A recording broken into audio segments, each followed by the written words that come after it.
So, Here we go. welcome everybody. It is Wednesday, May 16th, and YouTube is up. I'm going to play the music for the podcasts, and everybody sit back and enjoy because this is going to be one hell of a ride tonight.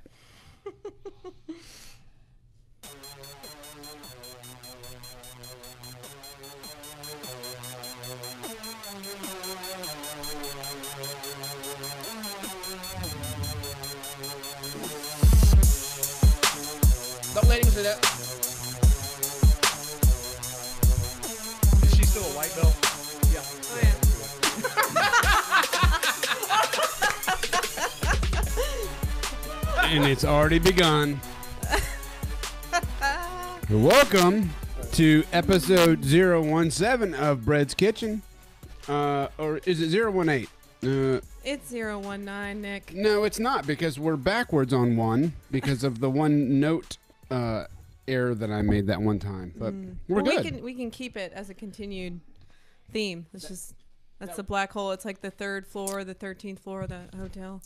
It's kinda that's a there. very good point. It's there, but it's not there. There, but it's not there. Well, welcome. Hello, everybody. Hey, everybody. Brett- Welcome Brett- to the podcast. How you doing, Brett? Man, I am so fucking good. Meg, how you doing? I'm doing really good. Excellent. Yeah.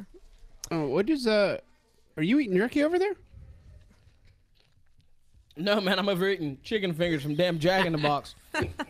Fucking starving, man. Yeah. We had to quick get something in here, so we had some food tonight. But 3 training sessions are no joke. today, Yeah. nice. I'm too old to do that shit.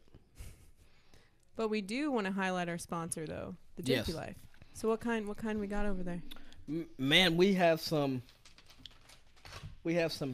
epic, sweet and spicy sriracha Sriracha. tender beef steak. Sriracha.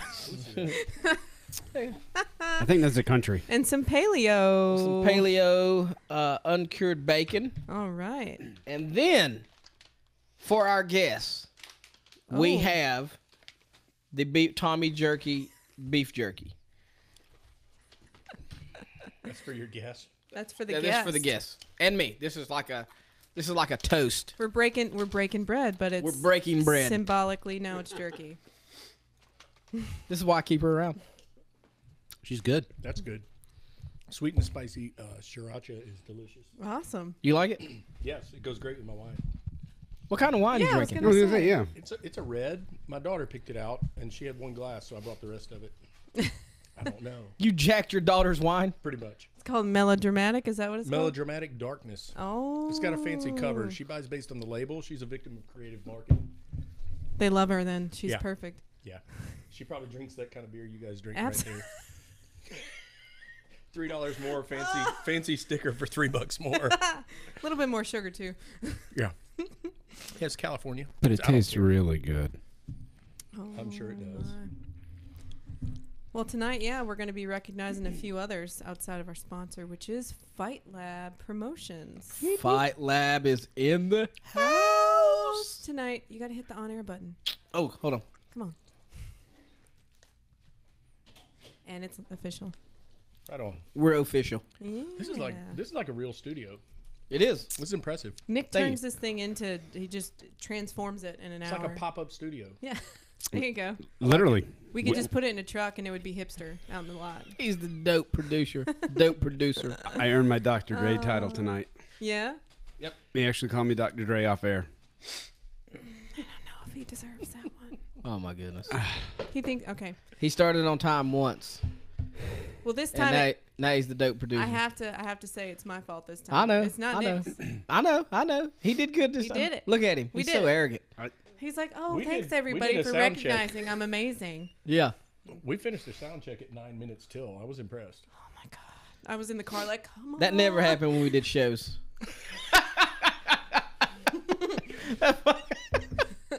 Well, speaking of that, we got to welcome our guest today, Mr. Kenny Letts. Thank you. Holy shit. Welcome. Thank you for joining us today. Thank you.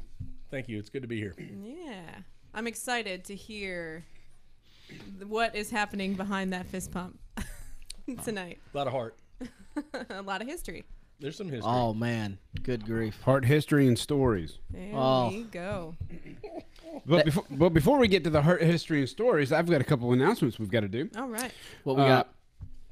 Geese for GIs, May 19th at Branchwood Shopping Center in Jacksonville, North Carolina, 28546 at 11 a.m. I'll be teaching that. I'll be teaching part of that. That's, I heard. I saw that you were driving down for that. Oh, that's pretty awesome. And we have U.S. Grappling Rules Seminar, May 20th, and that is at 3415 Westinghouse Boulevard, Suite 5, Charlotte, 9 a.m., which is... Here at good old Checkmat. There it is. Boom. May 27th, Chico Mendes Seminar at Checkmat Mint Hill at 12 p.m. And dude, on that one, man, that is I don't know if a lot of people know this, but Chico Mendez is one of the founders of Checkmat. This guy's jiu-jitsu is serious, like serious, and his seminars are phenomenal. I don't want to sound racist, but number one, you can understand him. Let's Oh, jeez. It's always going to be good when you start I say that? I don't want to sound racist. Can I say that? Everyone's like, sound racist. What are you going to It's say? your, it's your podcast. I can You say do what you want to do. yeah, it's my podcast, and I'm black. I can say what the fuck I want to, right? With all due respect, you can understand him. See, Yeah. with all due respect, you can say whatever you want after that. Is that what I should have said? All due respect, With all due respect, and then whatever. and then whatever I follows, want to say. It totally. Okay, it's so like let me read. Let me But read. throw in but, because Okay. then anything before but doesn't rule number matter. 367, I believe, at the Geneva Convention. You're good. I thought it was anything after but doesn't matter. No, it's before. Oh, Before? it's before?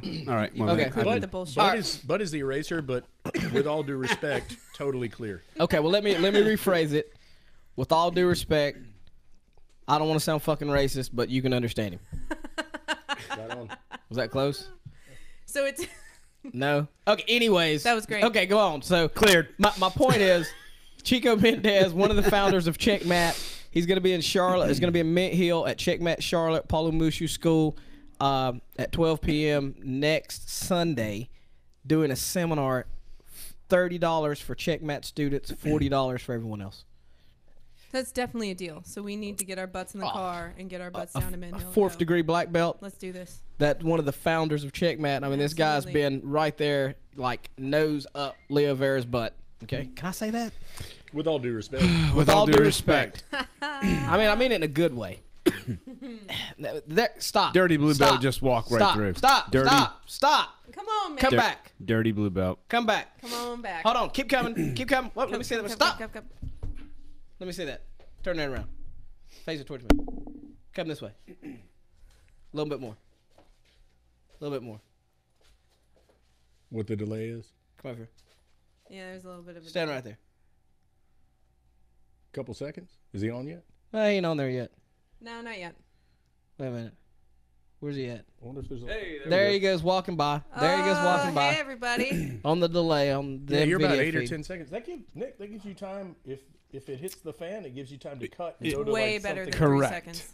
Yeah. Unbelievable. Hey, Mick. So, stupid blue belt walks in front of the fucking camera.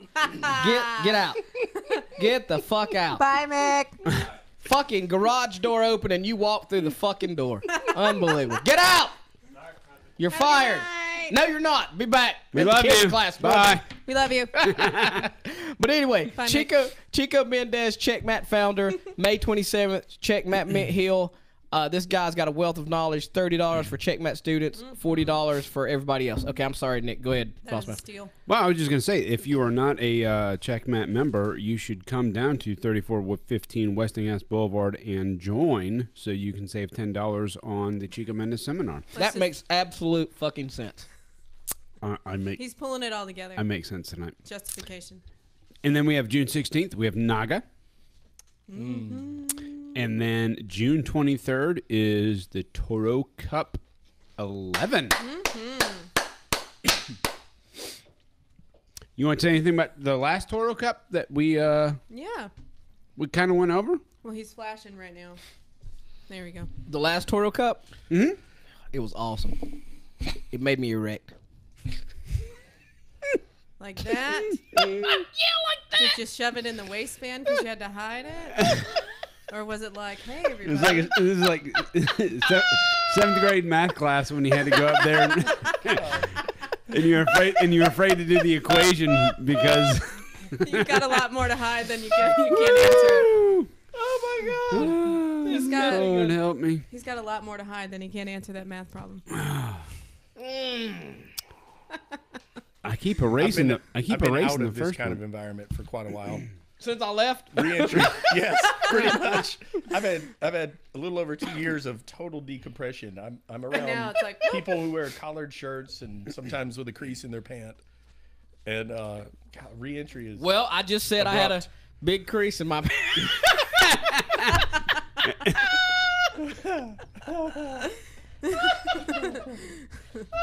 He did say re-entry. we should have. We didn't guide him in slowly. We just said, okay, here we go. no KY there. Yeah.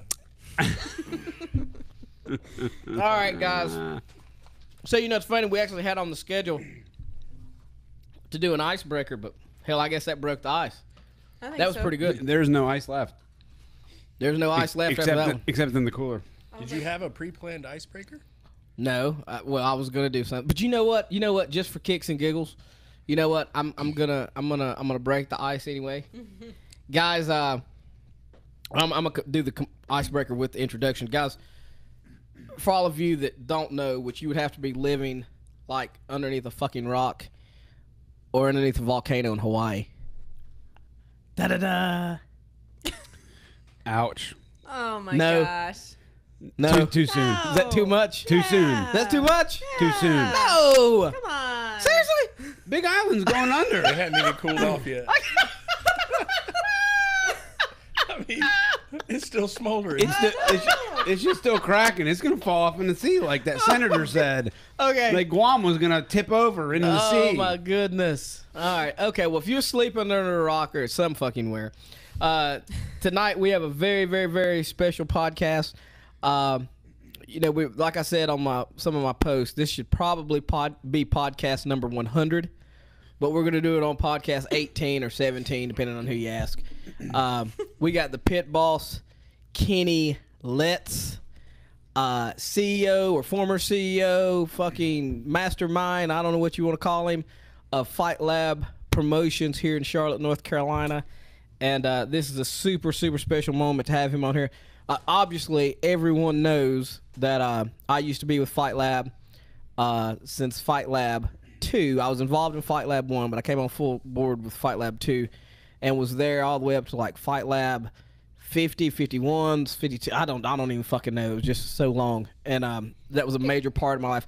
Kenny was a major part of my life. Still is a major part of my life, despite what everybody would like to think.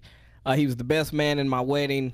Was with me through some serious tough times that far exceeds anything that happened in a damn cage. And I am super amped, super happy. If you don't believe me, fuck Kenny. Don't ask him. Ask Nick and Megan. Because I've been talking about this all day. I've been talking to Nick about it all week. I've been super happy. So I'm not even going to say any more. I'm going to pass it over to the man himself.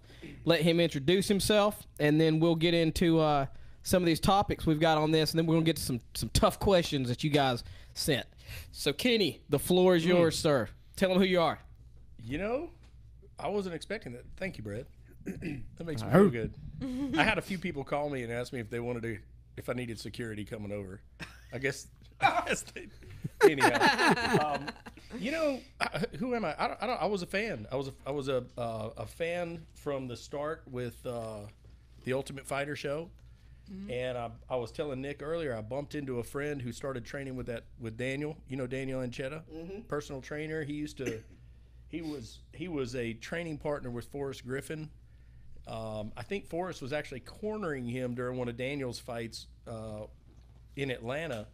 And at the end of the fight, Forrest came up to him and said, "Hey, man, I think I want to give this a try too." And so he was back in the beginning and started doing some Muay Thai, then got into some Jiu-Jitsu. One thing leads to another, and like the guy who watches the Love Boat and then buys a cruise liner.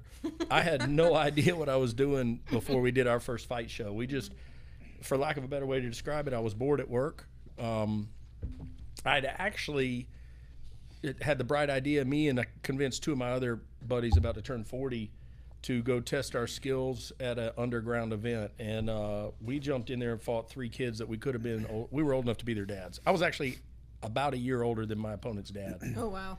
And there were about 200 people at a closed private event. I'm walking through the from the locker room to the. We did it in a ring, and I'm looking around. I'm like, holy shit! There's like 200 people here. And I'm doing the math. I'm like, 200 people. If this was $45-50 a ticket, we got, and I'm doing the math. I'm like, how much can we rent the Grady Cole for? As you're walking to the ring, Totally putting together a business plan. and I'm not going to say who the coach was because they could have gotten in some trouble. But all of a sudden, I'm being asked, are we doing knees and kicks to the head? And I'm staring at this guy's chin. And, wait a minute, they're asking you? Yeah. We're deciding, this is how underground it was. It was a smoker. Okay. We're deciding the rule set while we're standing there looking at each other. So I'm staring directly into this guy's chin. Like my eye level is at his chin. And I said, I'm good. And the ref goes, are you sure you're giving up about 4 inches? I said, bro, I'm doing this one time. I want the full meal. I want everything. Okay. And so he starts going through what the do's and don'ts are. And then he goes, hey guys, stop. Stop with the mean mugging. Just stop it. And I looked over, I go, what? He goes, this is not even an amateur fight. This is an underground fight. And you guys are mean mugging like this is the heavyweight championship of the world. And I said, I looked at my opponent. His name is Ryan Overcash. I said, Ryan, how'd I do? And he goes, what? I go, man, I've been practicing 10 minutes a day for the stare down. Did I do it? I killed it, didn't I?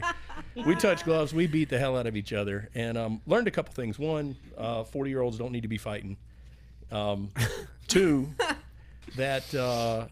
it might be fun to put on an event. So I went into the office the next week. I said, guys, I'm checking out. I'm going to go put on a fight. So I got the license, talked to a bunch of coaches. We had our first event on April 3rd. As honest engine, I have no idea how we had that many people show up at the show. Okay. We didn't know anything about matchmaking. I literally, like a week and a half before the show, I'm talking to one of the coaches from another fight team, and I'm going, and he's like, tell me who you got on the card. And I'm telling him, he goes, man, that sounds great. You've done a great job with this. It sounds like you've been matchmaking for a while. I was like, I don't even know what I'm doing. And he goes, well, what do you think about maybe switching this guy with this guy and then moving this? And after about 15 minutes, the whole card was different. Mm-hmm. That was Cornbread. Who was that masked man? That was this guy named Michael Allen. And I was like, man, you've been helpful. Thank you. And so we had some changes, and I called my partners, Honest Engine. I caught another one. I called my partners like Wednesday, the week of the show, and I said, guys, I think I've just lost all of our money. We've sold 171 tickets. Mm-hmm. The show's in 2 days. I thought we were going to sell out weeks ago. I thought we were going to sell 2,400 tickets. We'd only sold 170. We're about to lose 40 grand. Yeah. And I said, so. Kenny, I hate to interrupt you. Yeah. Could you repeat that last part one more time for all of the fucking knuckleheads out there that think that you just fucking go rent a cage, go rent a building, yabble dabble, throw some spice and sugar on it, and voila, there's a fight coming out your ass. Explain. To say that number one more time. We had $56,000 riding on the first show, and based on the tickets that we had pre-sold to the event, we'd only pre-sold about I think it was 171. It might have been 172. I'm doing the math. I'm thinking we'll have some walk up, and I call my partners thinking, and I said, guys, we're about to lose our asses, so let's do this. We got fights that are going to happen. We'll have a beer tab. Let's have a great night, and then we'll just kind of limp off into the distance. So we're at the rules meeting, and one of my partners comes up, and he's trying to talk to me. I'm like, dude, we can't talk during this thing. He goes, you don't understand. We got to open the doors. I was like, why? He goes, there's like 800 people outside waiting to get in, and it's freaking hot. I don't want to go home. I go, open the doors.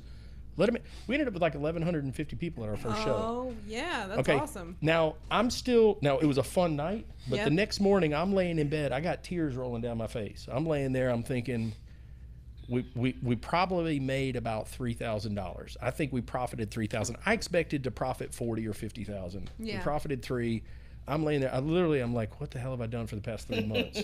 Mm-hmm. And my phone's ringing. I look, and it's Michael Allen. And I was like, hey, man. He goes, man, and he's all amped up. He's like, when's the next one? I was like, the next one? Are you kidding me, dude? I don't think I can do this again. I go, I lost all our money. And you were like, well, did you make anything at all? I was like, I think we made like $3,000. And he goes, I don't remember your exact words, but the gist of it was, everybody loses their ass the first one. The fact that you made any money, the fact that you had that many people, there's nobody that's had more than 300 people at an event. He goes, you have to do another one. And I was like, really? And he was so jacked up. I was like, all right, fine. So we decided to do one in June. Yeah. Okay? Yep. And at that point, we started talking. And finally I said, hey, man, you want to just take over this matchmaking stuff? This is bullshit. Okay? It's a pain in the ass. Yep. It's a pain in the ass. It's fun. It's exciting to try and think through the matches. But at the same time, if you offer somebody too easy a fight, they get offended. If you offer them too hard of a fight, they think you're trying to stick it to them. If you offer them a fair fight, they think you're trying to be an asshole to them and give them a loss. I mean, it's just, there's got to be some tact to it. There's got to be some encouragement. And then at the end of the day, there's just a lot of keyboard warriors out there that do some training and aren't ready to fight, but they say they are. And so you've got to sift through all that to find the real guys that are really ready to do it. And the most sensitive motherfuckers, I'm talking about bitch acidness to the 10th power. You would not believe He's multiplying it. the fucking in the MMA. I'm being serious. For it makes you wonder about the fucking gladiators. And you wanna know what's interesting about this whole what I'm hitting on here? Very fragile egos. Hold on. I saw a documentary the other day, and they were talking about the Roman Empire, and they were talking about like some of the heroes and villains, like the real live ones that actually kept it. They were talking about Yep. Spartacus. Yep. And Spartacus was a Roman gladiator. Okay. Okay? Did you know that the Roman gladiators got pumped in the butt often? Did You mean guys like know? with a tire pump? What are you talking about? Like the whole Like- what we was talking about earlier? The Shut craze. Yeah. They're like that was I mean, I'm just and guys, if there's any homosexuals out there listening, please don't get offended. I'm not With trying all to due offend anybody. respect. With all due respect, I'm just trying to make a point that MMA fighters are some sensitive motherfuckers. And the two greatest group of killers on the face that's ever walked planet Earth are probably for population, for number and size, are MMA fighters and the Roman gladiators. And That was a normal practice back in that time and that was a frame. normal practice back then. And I'm not saying that MMA fighters are like Nope. doing the do, but I am saying them some sensitive motherfuckers. Sensitive. Like Only- it's like you get punched in only- the face, you turn sensitive. I was sensitive when I fought. Only to be eclipsed by fucking their sensitive. coaches. It's your ego out there getting hit, not you. Yeah, sensitive. Only to be eclipsed Okay, I guess by we their should. coaches. There's like an 8-second. Look at Nick. Nick is like, he's like, what the fuck are we doing?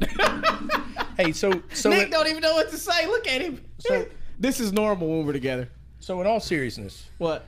I was literally thinking we're gonna do this show in April. I'm gonna do one thing and then I'm gonna go back to work. And then we said, you know what? I'll try June. And then you decided you'd take you offered to help. And I remember where I was at Griffin Tire trying to get my tires changed, and I'm literally this was like one of our 90-minute phone sessions. And you were like, you know, I'd come on, and everybody starts the same way. They're like, I don't even need to get paid for that. Well, Yeah. after a show or two, you're like, okay, bro, this is a lot of work. Yeah. So we ended up finding some money, and over time it grew, but it's never enough. It's not enough. There's no way to pay somebody to be a matchmaker. I don't get it. But so long story short, we get offered to go do a show at Seymour Johnson Air Force Base in Goldsboro. And That's awesome. Next thing you know, I blink, and it's like 7 or 8 years down the road. Mm-hmm. I hadn't worked. Not until the final few shows did I ever take any money from the business. We put everything back into it, made sure we took care of some key people. Mostly the guys that work for us do it because they love being around the business. Yep. I have to interject and ask a question. Yeah. How did you not take any money away from what you were doing to sustain your livelihood? You know, I was in 1993. I got licensed in the insurance business, He's heavy. and El Jefe. I had some good training partners. And there's some things that work for people and some things that don't. Yeah. And I was able to earn enough money to, for the lack of a better way to To put be it, comfortable. I basically retired at about 40, and a little premature. That's and awesome. Currently, I would call Fight Lab a sabbatical. Elizabeth, my wife, calls it the world's longest running midlife crisis. So I can see her saying that. I'm back working again. But, Okay. I got things situated in a way where I was able to take the time off and enjoy it. And there were other things going on in life that it was a good time for a break. And Fight Lab provided that, along with jiu-jitsu and competitions in jiu-jitsu. There's no reason for a 40-something-year-old guy to get punched in the head anymore. So stopped doing the striking, just did a lot of competitions on the mat, and enjoyed training and basically playing in the fight business for quite a while.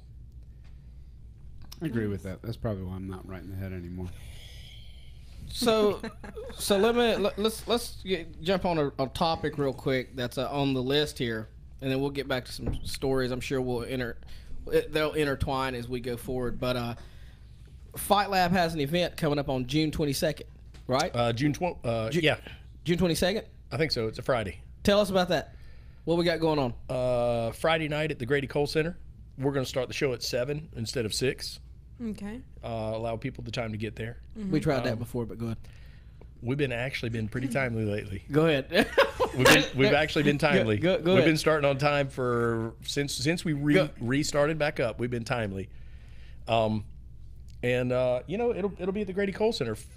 Absolutely my favorite building. It's hard to work within the confines of the Mecklenburg County Parks and Rec Department, but boy, there's nothing like the Grady Cole Center when it's full. No. It's a gladiator pit. And you know what amazed me? We've been to other shows. Yeah. That were done at the Grady Cole Center. Mm-hmm. We've been to other shows at the Grady Cole Center that had large crowds because we put them in there for them. Yep. We've been to the Grady Cole Center where there was fights and they had big names on the card. Mm-hmm. But the reality is, I don't give a damn what you do. I have to correct what you said. There's nothing like being at the Grady Cole Center at a Fight Lab fight.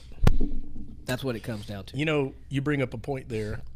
Our original business model was to throw a party where fights were the entertainment. Yeah. And I think that's what we were able to do for a decent amount of the time we were at the Grady Cole Center. Yeah.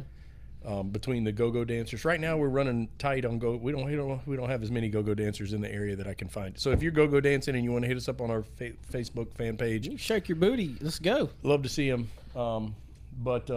Kenny Lett said he would love to see your booty. That's what he And just said. He's running low on talent, so we need to go. We're running low on go-go dancing talent, and there's a Yeah. big difference in go-go dancing and pole dancing. Do you Yes. have special requirements that are needed? Actually, we do. If you dance at a club where you take off your clothes, you cannot come. There you go. Wow. All right. There will be no history of that kind of adult entertainment dancing. Go-go dancing is clean enough. Here's the deal. I can sit next to my wife or my 21-year-old daughter and feel comfortable in front of a traditional go-go dance. Okay.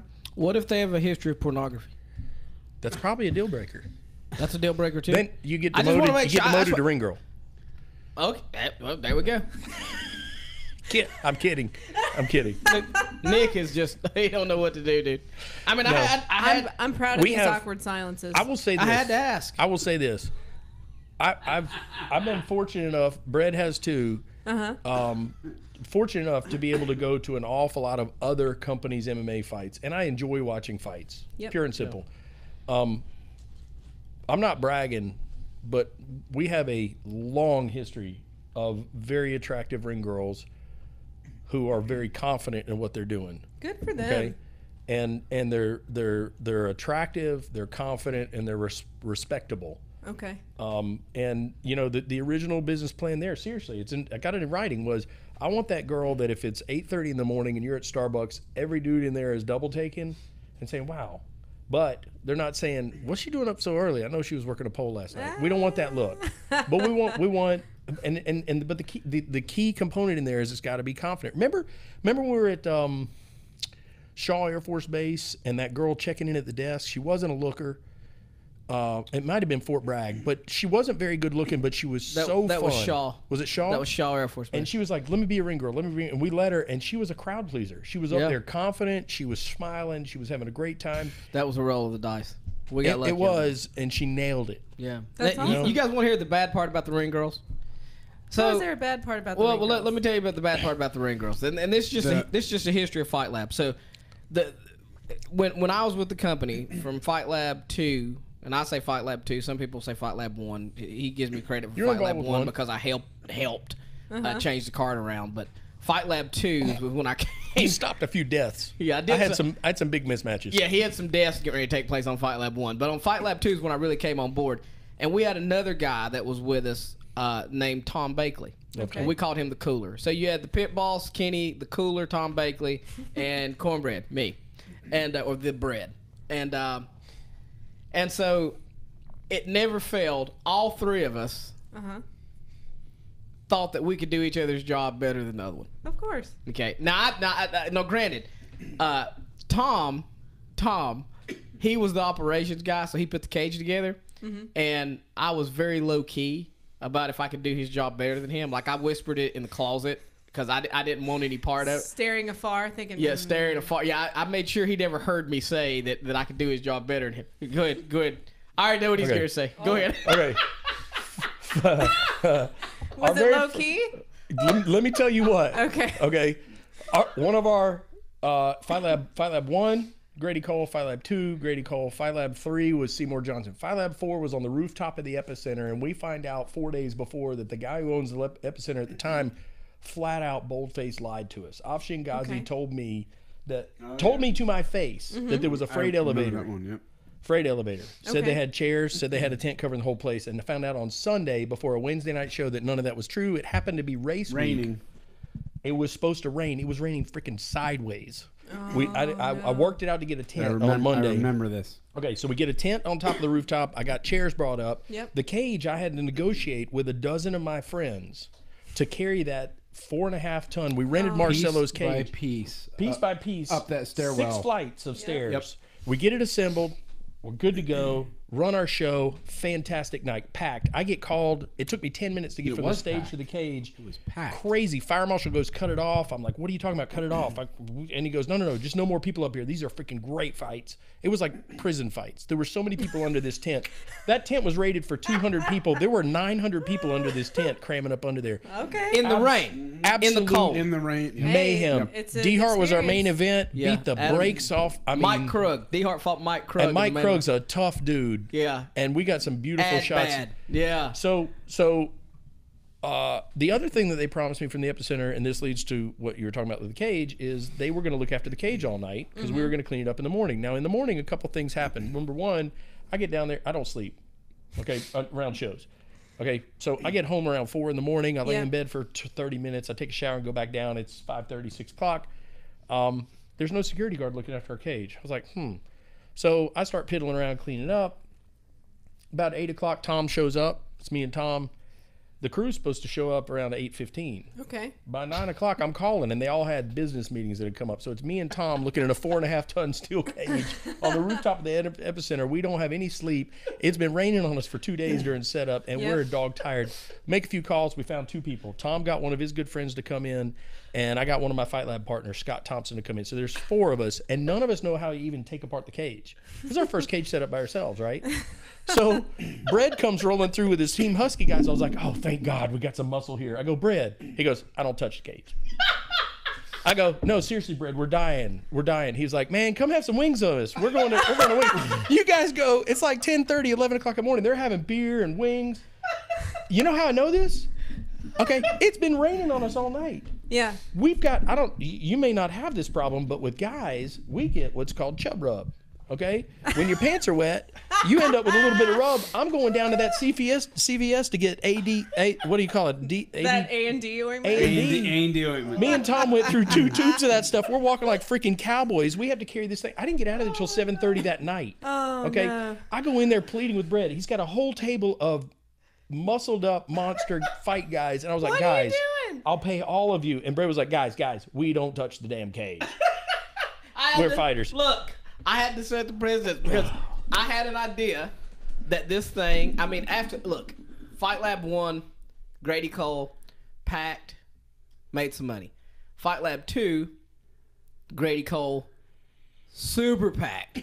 Had a debacle with the sound system. Kenny can tell you that story later. All right. Fight Lab 3, we go to Seymour Johnson, which was a fee show. The military paid us to come in. Mm-hmm. And then Fight Lab 4, we're on top of the Epicenter. Now, this goes back to what I was saying. All 3 of us think that we can do each other's jobs better. All right. Okay. Tom and Kenny were hesitant. They would hint every once in a while that maybe they could do my job better, but they wasn't just like really coming out and saying it. but they would make hints. They'd say, well, I'd really like to see this person and that person, blah, blah, blah. Tom, neither one of us ever said that we, especially me, I was like, I cannot do Tom's job, but behind closed doors, and I'd like stick my head in the closet and be like, I would set this cage up this way, blah, blah, blah, blah. But I would whisper it really soft like that. Kenny's job, okay, me and Tom were convinced we could do Kenny's job better. 110%. We could run the company better. We could do this. We could do that. Now, we never volunteered, but we always had better ideas. Was this from the cheap seats? Oh, just nose. Well, I wouldn't say nosebleed seats, but probably like down the row underneath. So he said we're at Seymour Johnson, and you got to remember I lived in Asheville. Yeah. So I was driving back and forth, and it just Trans Am? Yeah, in the Grand Am. Grand Am. Green That's right. Grand Am. And at first, I would drive down maybe once a month, and I would just talk on the phone. Then it was once a week, and then and then it was twice a week, and then eventually I just had to move down here. After like 3 girlfriends, he caused me to break up for like 3 girlfriends. He That's calls another me story. one morning. He goes, "Hey man, you remember that 2.5-hour conversation we had last night?" I go, "Yeah." He goes, "When I turned around to go back in the house, there was a bag packed." Oh yeah, dude. No shit. No shit. I go, "Where you living?" He goes, "I'm looking." Do you have an extra room? And you know what my next question was? How's the next card looking? Yeah, that's what he said. Who we got on next card, Brad? We got a next card. Who got a so back to what I said about we think we do each other's job better. So Fight Lab 3, we're at Seymour Johnson. Fight Lab, we're getting ready for Fight Lab 4. I assume me and Tom, we're going back to Grady Cole. Because Fight Lab 1 and 2 was a success. Fight Lab 3 was a fee-based show. Go to Seymour Johnson, do it for the military.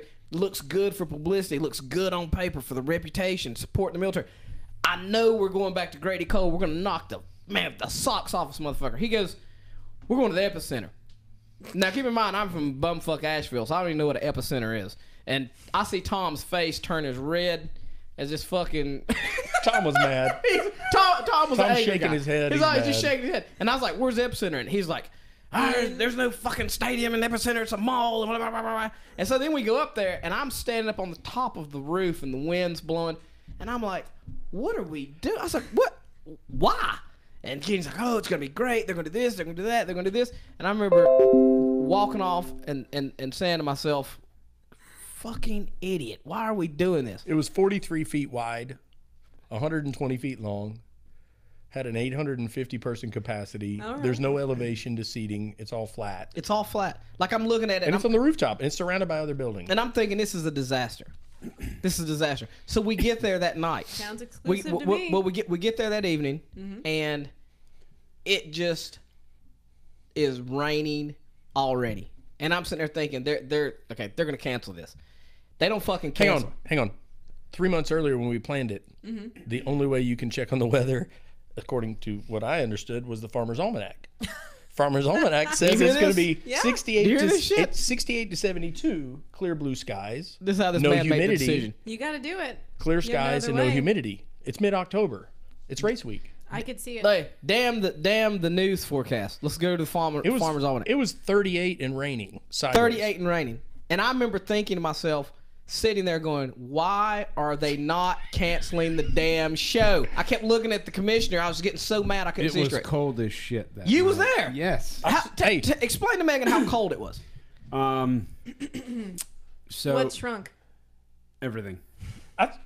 I sold all assigned seats to that show on the seats. He's They were so, all assigned seats. he's so proud of himself. They Listen, were assigned seats. That's I did little exclusive. nameplates for every seat. So like if wow. Megan was there, it would be Megan Party of 8. It would be Megan Party of 8, seat 1, 2, 3, 4, 5, 6, 7, 8. And I put you in a block of 4x4. And I had the right. whole thing like that game Tetris. I had it all figured out. Guess what? Until what? it started raining, and then everybody just went Raining under the and tent. cold.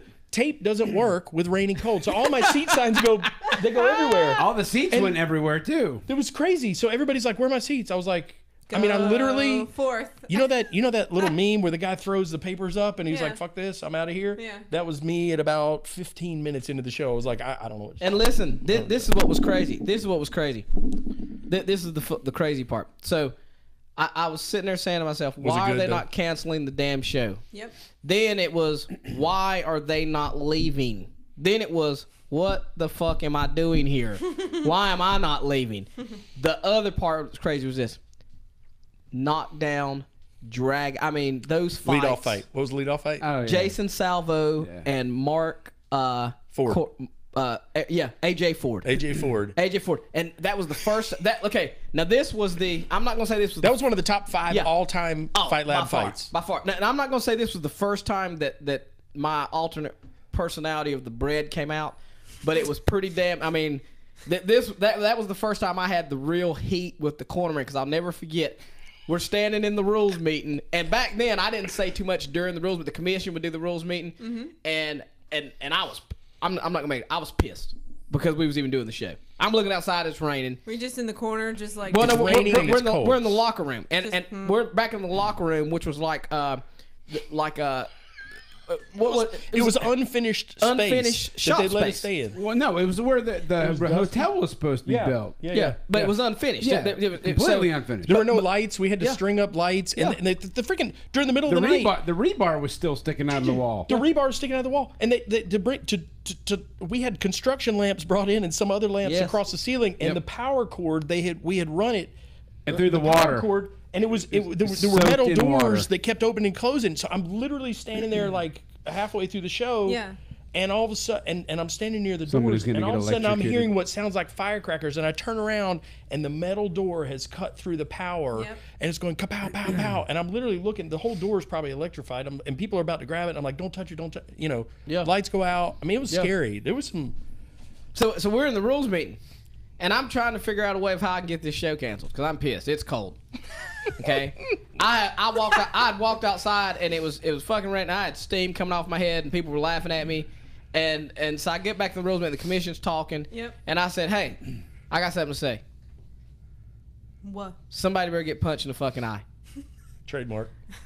And I looked at the first fight, AJ Ford and Jason Salvo, and I said, "I know both you guys can wrestle, but I need a first fight. I put you on the first fight for a reason." Yeah. Didn't you pull them aside and talk to them? Yes. And because both their coaches came to me. They were pissed. Oh, they were so pissed. Jeff Jimmo was hot. What'd you do? What'd you say? Well, because I called him over to the side. And Yeah. I told the fighters, I was like, "Hey, I put you guys on the first fight of the night," which was a total lie. I just literally threw the fucking first fight on there. But I told him, I said, "I put you guys first fight of the night for a reason. I don't want to see that wrestling shit. These are two wrestlers. These are two skilled wrestlers." These motherfuckers went out there and duplicated Forrest Griffin and Stephen Bonner. To the T. I mean, they fought like, they both went to the hospital after, didn't they? It was amazing. They were messed up. And after that, it was just on like Donkey Kong, just fight after fight after fight. Mayhem. It was crazy. But look, real quick, not to cut anybody off with this, but well, actually, and I'll go back to the other part about thinking we can do each other's jobs better than the other one, because I have a real funny story about me and what I thought I could do better than Tom. But anyways, so questions. By the way, I love Tom. I love him to death. He won't call me or text me or reply. He won't let you talk to you. No, maybe Tom, he's if you're out there, listening. fucking be nice, dude. I love Tom. Be nice. Tom worked his ass off. He was in my wedding too. So a question from somebody, and I didn't put their name on here, but that's stupid. 2-part question for you and for me. What fighter do you and Brad feel had the biggest impact on Fight Lab's success? And then the second part of that question is, which fight do you feel had the biggest impact on Fight Lab? So what fighter would you say? There's a handful that come to mind. Salvo was in so many knockdown dragouts where it was back and forth, back and forth. Nick Smith brought a huge crowd and brought an aura. Yeah. I'd have to throw the two of them, and there's others that we just talked about Nick Smith a couple podcasts ago. He's a tough dude. Yeah. The Vanilla Gorilla. I trained him for a long time. Yeah, got to talk to him recently. He keeps training a little bit here and there. I don't think he's going to come back, but no, I don't either. He's flirting with it. He's flirting with it. But let me tell you, I don't know that there is a tougher, harder, more hard-nosed person than Jason Salvo. I mean, think about who he fought. Von Egedy. AJ Ford was as tough as they come. Cody Wells. Cody Wells. I mean, he Tony fought, Tan. I think he fought Tony Tan too. He fought some of the tough. And you know what? Here's the funny thing. Before this, it was Michael L. I think he fought. Did he fight Michael? I don't remember. At Seymour I'll look Johnson? it up here in a second. But I will tell you this: it was either Seymour Johnson or if it was Shaw Air Force Base. But Salvo was in the Air Force. Fight Lab 3. So I went up to him. I said, "Hey, man, you keep standing and trading, and it's wildly entertaining. But being that we're at an Air Force base, would you take it to your, where you're a little bit enlightened? Take it to the ground and do your thing." And I got up. It was about a 40-second fight. If he gets top half guard on top of you, he's probably going to submit you. He submits black belts. He's got some sneaky little half guard top choke. And I got up. I congratulated him. He goes, "Man, this is bullshit." And I go, "What?" And he was mad. He was like legit mad at me. He was like, "No." He goes, "I trained for 2 months and then I only get to play for like 30 seconds." He goes, "I'm never taking it to the ground again." He was pissed because he won. He was dead because he won so serious, too. quick. Oh, wait. Explain, please. He wants to. He enjoys the competition of a fight. And when he got on top of this guy, he took it to the ground like I asked him because I wanted him to show well. I didn't want to see him take a loss by standing and trading and getting knocked out, right? Because he would stand and trade, and he's got a tough chin. But so he takes it to the ground. He's top half guard, submits, fights over. It was like 30 or 40 seconds or so, and then he's pissed because it ended so quick. And he goes, "I trained for 2 months, and then I only get to play for 30 or 40 seconds." He goes, "I want 2 or 3 rounds." Okay, so as a matchmaker, isn't that the point, is to get somebody to that level so that you can get them to the next level? No. The point of the matchmaker, the purpose of the matchmaker, and it's funny you said that because I've seen a lot of companies, their shit gets ended because they can't put on good fights, and they can't put on good fights because they're concerned about doing exactly what you just said, trying to help guys get to the next level. So it's strictly for the entertainment value. Strictly for the entertainment. And, when I had my team, the Dark Side of MMA, Renegade, we put a lot of people on the Fight Lab card, obviously, because I was the matchmaker. So I would match them up. Mm-hmm. But there was one thing that I never got accused of. I never got accused of giving them easy fights. And they knew that if I put them on a Fight Lab card, I remember Ricky Rainey, who's in the UFC now, used to tell his teammates all the time, the amateurs, he would say, "Guys, don't ask Brett for a fight." Because if you ask him for a fucking fight, he's going to give you a fight. He's going to give you a fight. And they would look at him and they would go, "That's what I want." And he goes, No. You don't understand. Not a fight is in a bout. A fight. You're going to be in a fight. It's going to be a real fight on Fight Lab. Yep. You think that you're going to have your friends and family come and sell a bunch of tickets. You're going to get your ass whipped.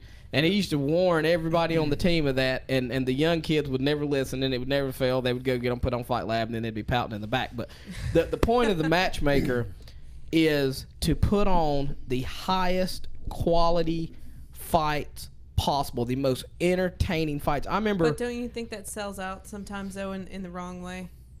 What do you mean?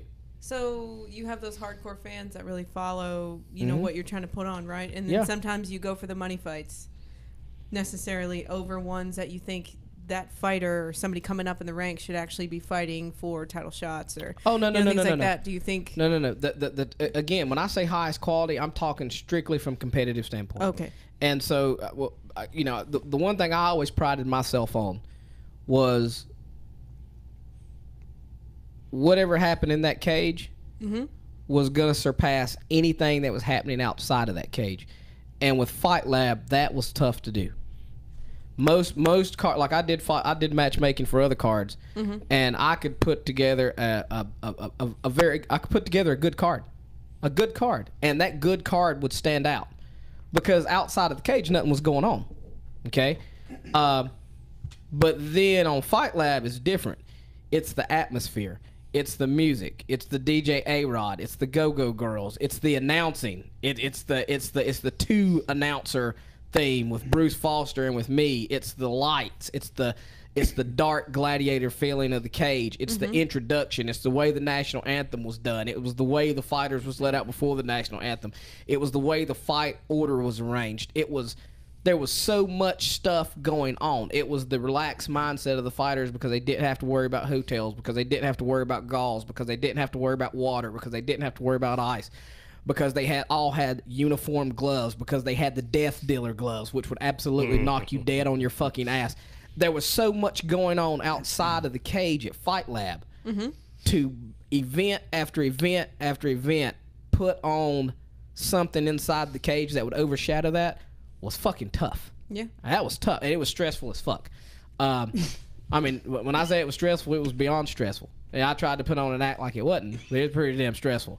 It would be, in my opinion, and you correct me if I'm wrong, and I don't want this to come across arrogantly, but from an entertainment value, it's really not the skill of the fighter.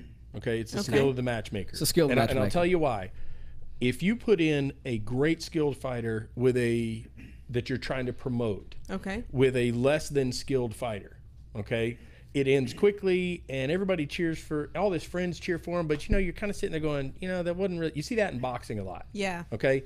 Now, if you take two guys who are just getting started and they're squarely and fairly matched up, it can be a great fight. I'll give you an example. Derek Hyatt versus Salah Hemadoc. Yes. Salah had been training for 6 or 8 months. Great athlete. Derek Hyatt, great athlete. Derek Hyatt had only done boxing, Golden Glove boxing. Neither one of them could submit each other. Neither one of them could knock each other out. But it was another leadoff fight at the Epicenter that was off the charts. And if you looked at their skill set at the time, neither one of them had any business actually being in there.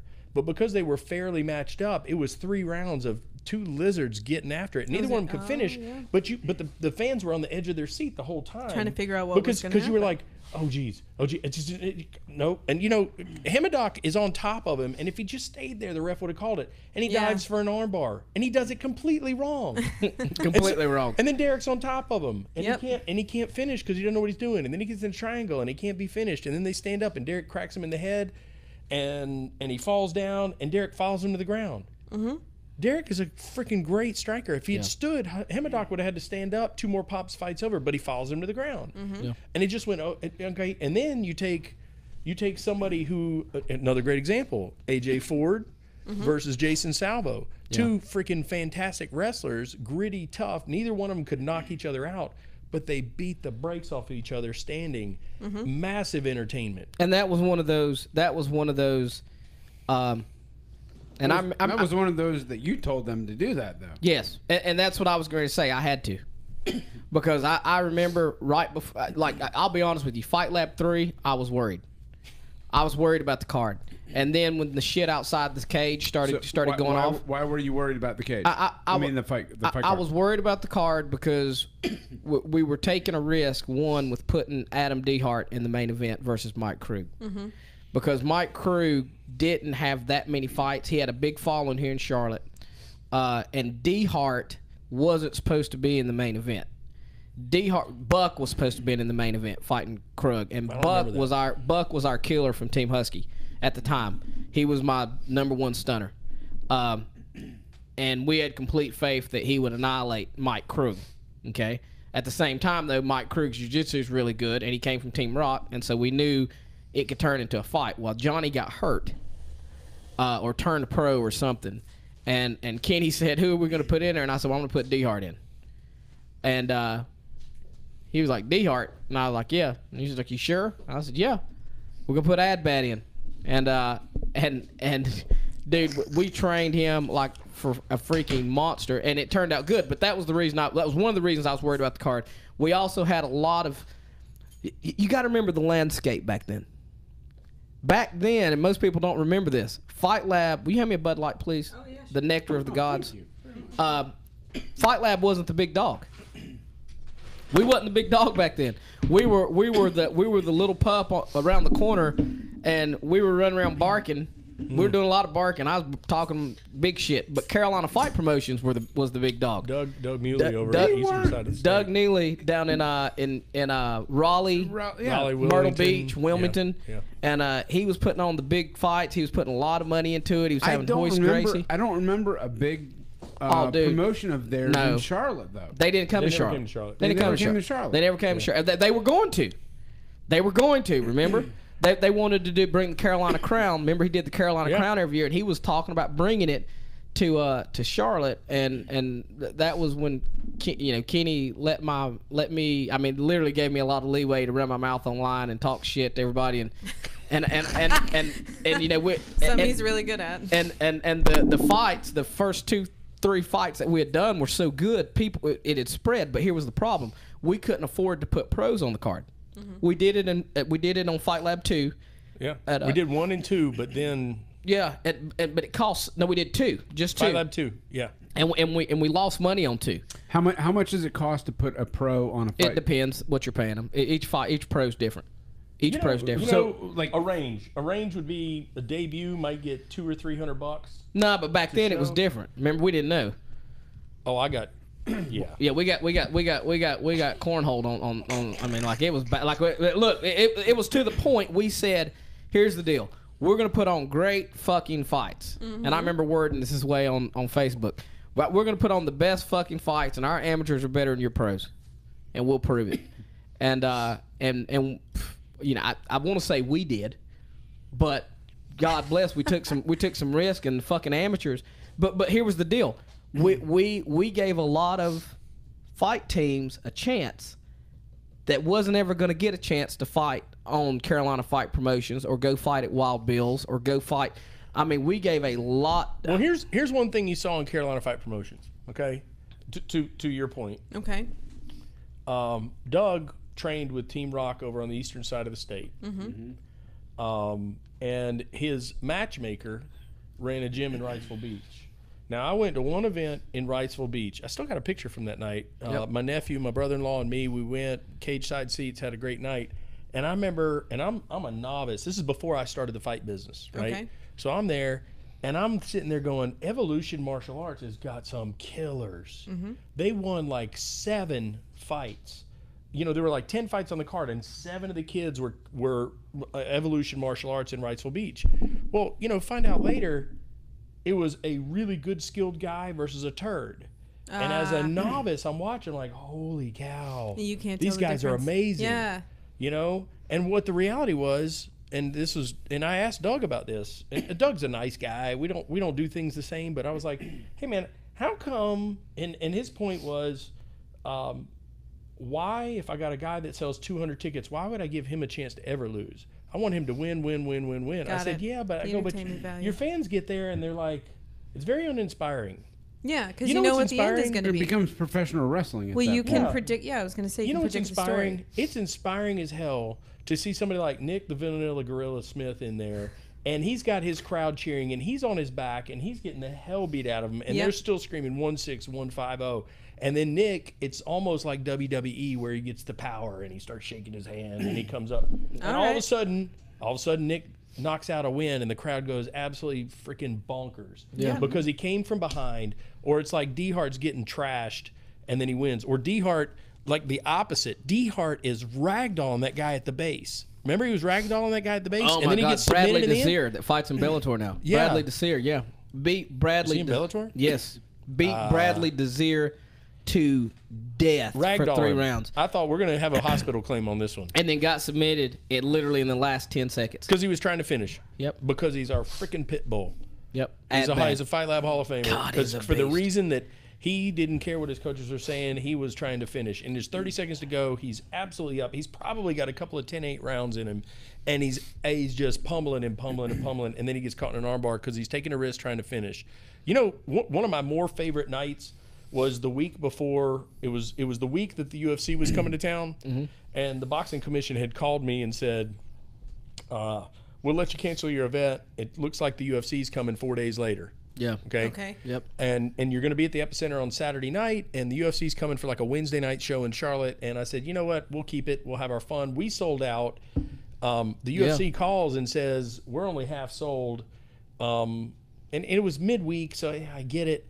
So they wanted to come and mark. That was the Bojangles Arena fight. They were at Bojangles Arena, and we had a show Saturday night 4 days before. Yeah. And they called. I got a call from the Bojangles general manager and marketing with the UFC saying, "Can we come market at your show?" And I said, "What are you willing to give me?" And they're like, "How much you want?" I said, "I don't care about the money. I want some tickets." So they give me like 9 tickets on the second row, 9 tickets on the 10th row, and then 20 tickets on the first row of permanent.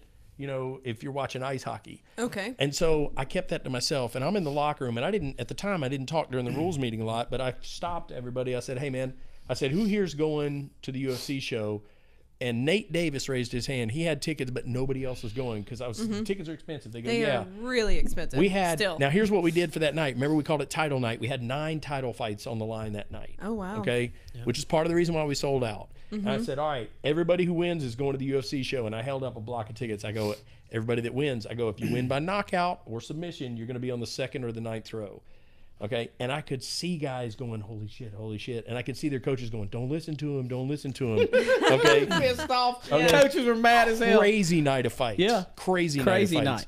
And they're Crazy. swinging for the fences and completely abandoning the game plan, which is massive entertainment for the fans that are there. You know what? Going back to that question about, I didn't even get to go. I had to go to Jersey Boys with my mom. I'd gotten her tickets for her you didn't birthday. Go? No. Oh, you didn't go, did you? No, I That didn't was get when to go. Dan Hardy was fighting.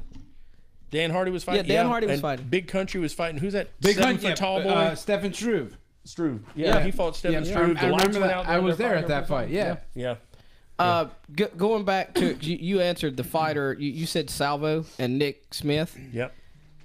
You know, I'm gonna go with for the fighter I think had the biggest impact on Fight Lab's success. Yeah. I'm gonna go with Adbad.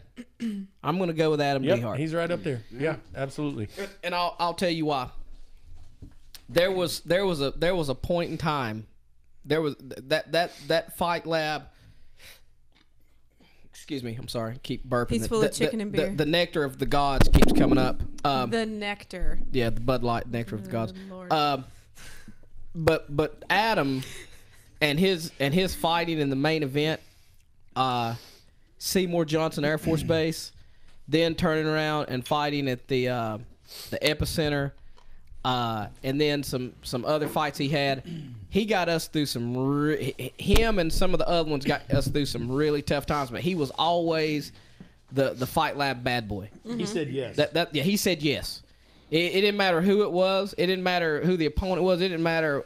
Did it matter timing? He just said, Hell no, timing didn't was matter. like, Listen, let's do this. Listen, let me tell you something. He fought some great fights with a broken hand and a broken foot. Oh, yes. Shit. Okay. I mean, just wars. And he wouldn't Absolute take any. war. He wouldn't even take Advil. No. He wouldn't take anything before the fight. He's No. on crutches and limping after the No. fight. Yeah. Sorry. I mean, he was.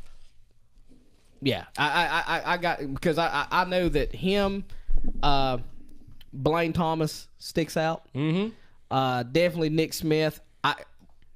Kevin Ferrant. Really. But those guys, man, that whole little group, that whole little generation of fighters, got us through a time period where shit was iffy. Mm-hmm. If we didn't put some asses in the seats, and they all had their own little fan crowd, but there was a lot of people that showed up that didn't know them personally, but knew who they were because of Fight Lab. Yeah, I got calls.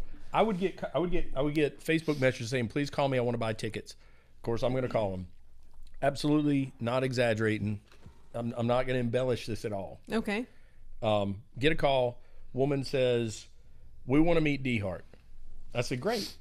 They said, "We want you to introduce us to Dehart." I said, "Just come to the after party." They're going, "No, you don't understand. We have the night off from our husbands. We have a room at the Aloft Hotel. We are taking him to our room, and we're going to have our way with him."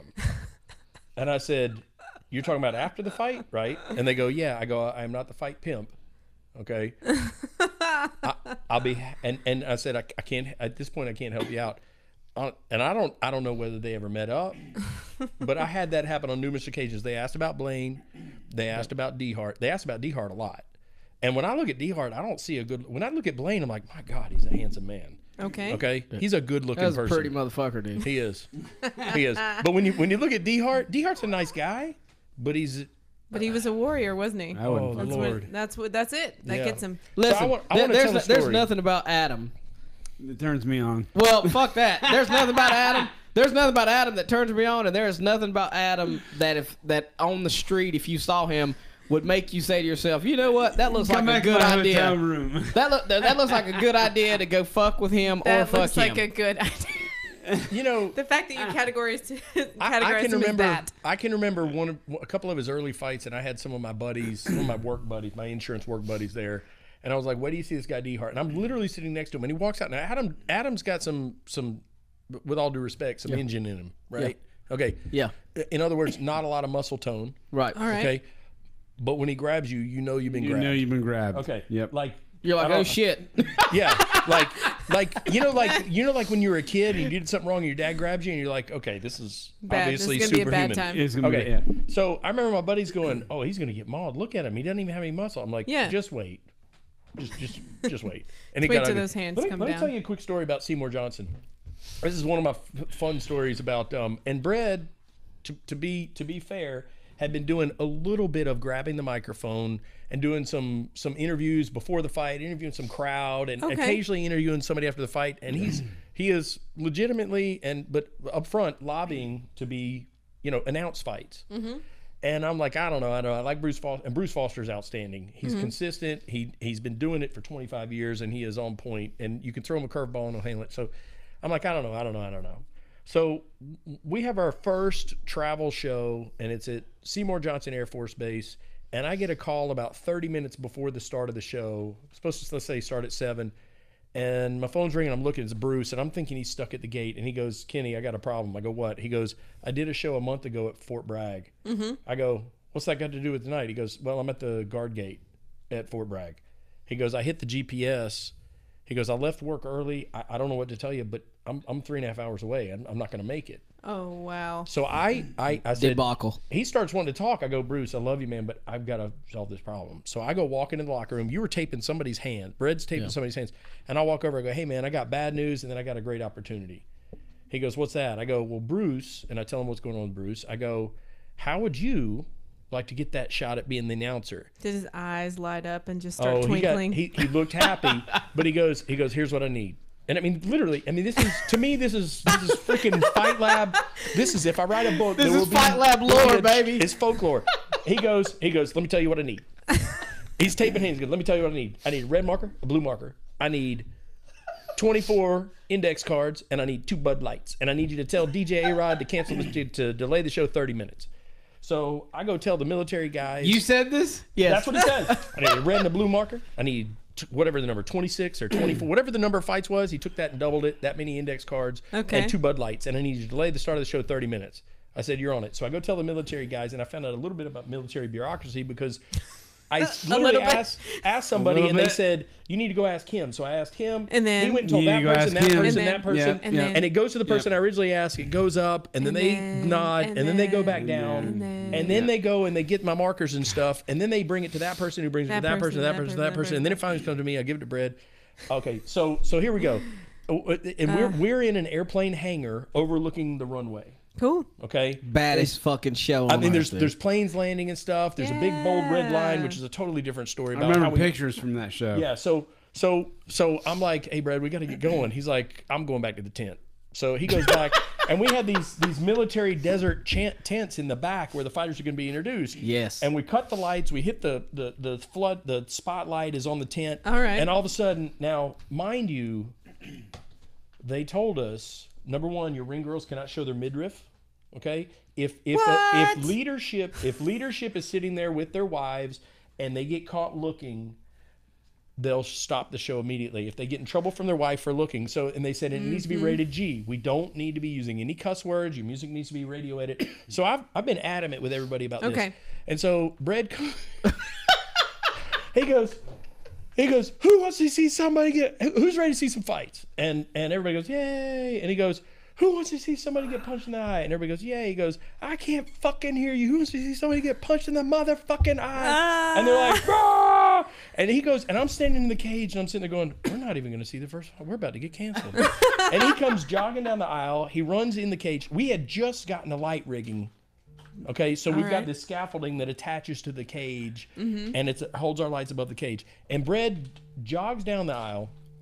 He tosses me the mic. He puts one foot in the middle of the cage panel. The other foot goes over. He in like one fell swoop, he's standing on the top of our cage holding the light rigging. His feet are 10 feet above the ground. And he puts out his hand, and I toss the mic, and he grabs it and goes, who's ready to see somebody get punched in the motherfucking eye? And the place erupts. And I look down at leadership, and he's got both hands in the air like we just scored the winning touchdown for the Super Bowl. And from that point, the whole show, I mean, and it was, and I'm sitting there, I'm like, oh my gosh, Bruce Foster would never do this. it was an amazing way to start the show. And it was and you had fun. We ended up doing a little bit more on the interviewing side than I would have preferred, but it was a runaway. This is the backdrop you guys had against the Hangers, right? Yeah, it was in a hangar. Yeah. You know, earlier that day we had a rules meeting. We had the weigh-ins, and then we had a rules meeting with fighters, and we explained to them, hey, this building is on the runway, and there's a big 1 foot wide red line, and on that line You can't go over that red line. it says authorize deadly force past this line. And we explained to the guys, under no circumstances do you cross this line. We said it 30 times. Yeah, 15 minutes later, an F-15 pulls up. Oh God! Half the card walks out to go see because Not half. Remember, we walked off. You and I walk off. Me and you walked off, and everybody was sitting in the chairs at the rules meeting. We walked off for 5 minutes. 5 minutes. Count them. 1, 2, 3, 4, 5. We come back. Now, I'd already told Kenny. I said, I'm fucking telling you right now. Johnny Buck and Adam Dehart are going to cross that fucking line, and they're going to get shot. And we come back, and the entire card was gone except Adam Dehart, and Johnny Buck. And they had this big shit-eating grin on their face, and they pointed back behind them at the hangar door. And we go walking over to the hangar door because you don't see nothing. All you see is the runway. We go walking over the hangar door, and we look around the corner, and the whole card. They're laid on the ground. There's dogs. There's M16s pointed on. There's Jeeps standing there. They're like, get on the ground. You do not. A couple of them were like line. whining. They're like, help, help. Butch Marks. Remember Butch Marks' whiny voice? Yeah. Brad, tell him that we're with the Fight Lab.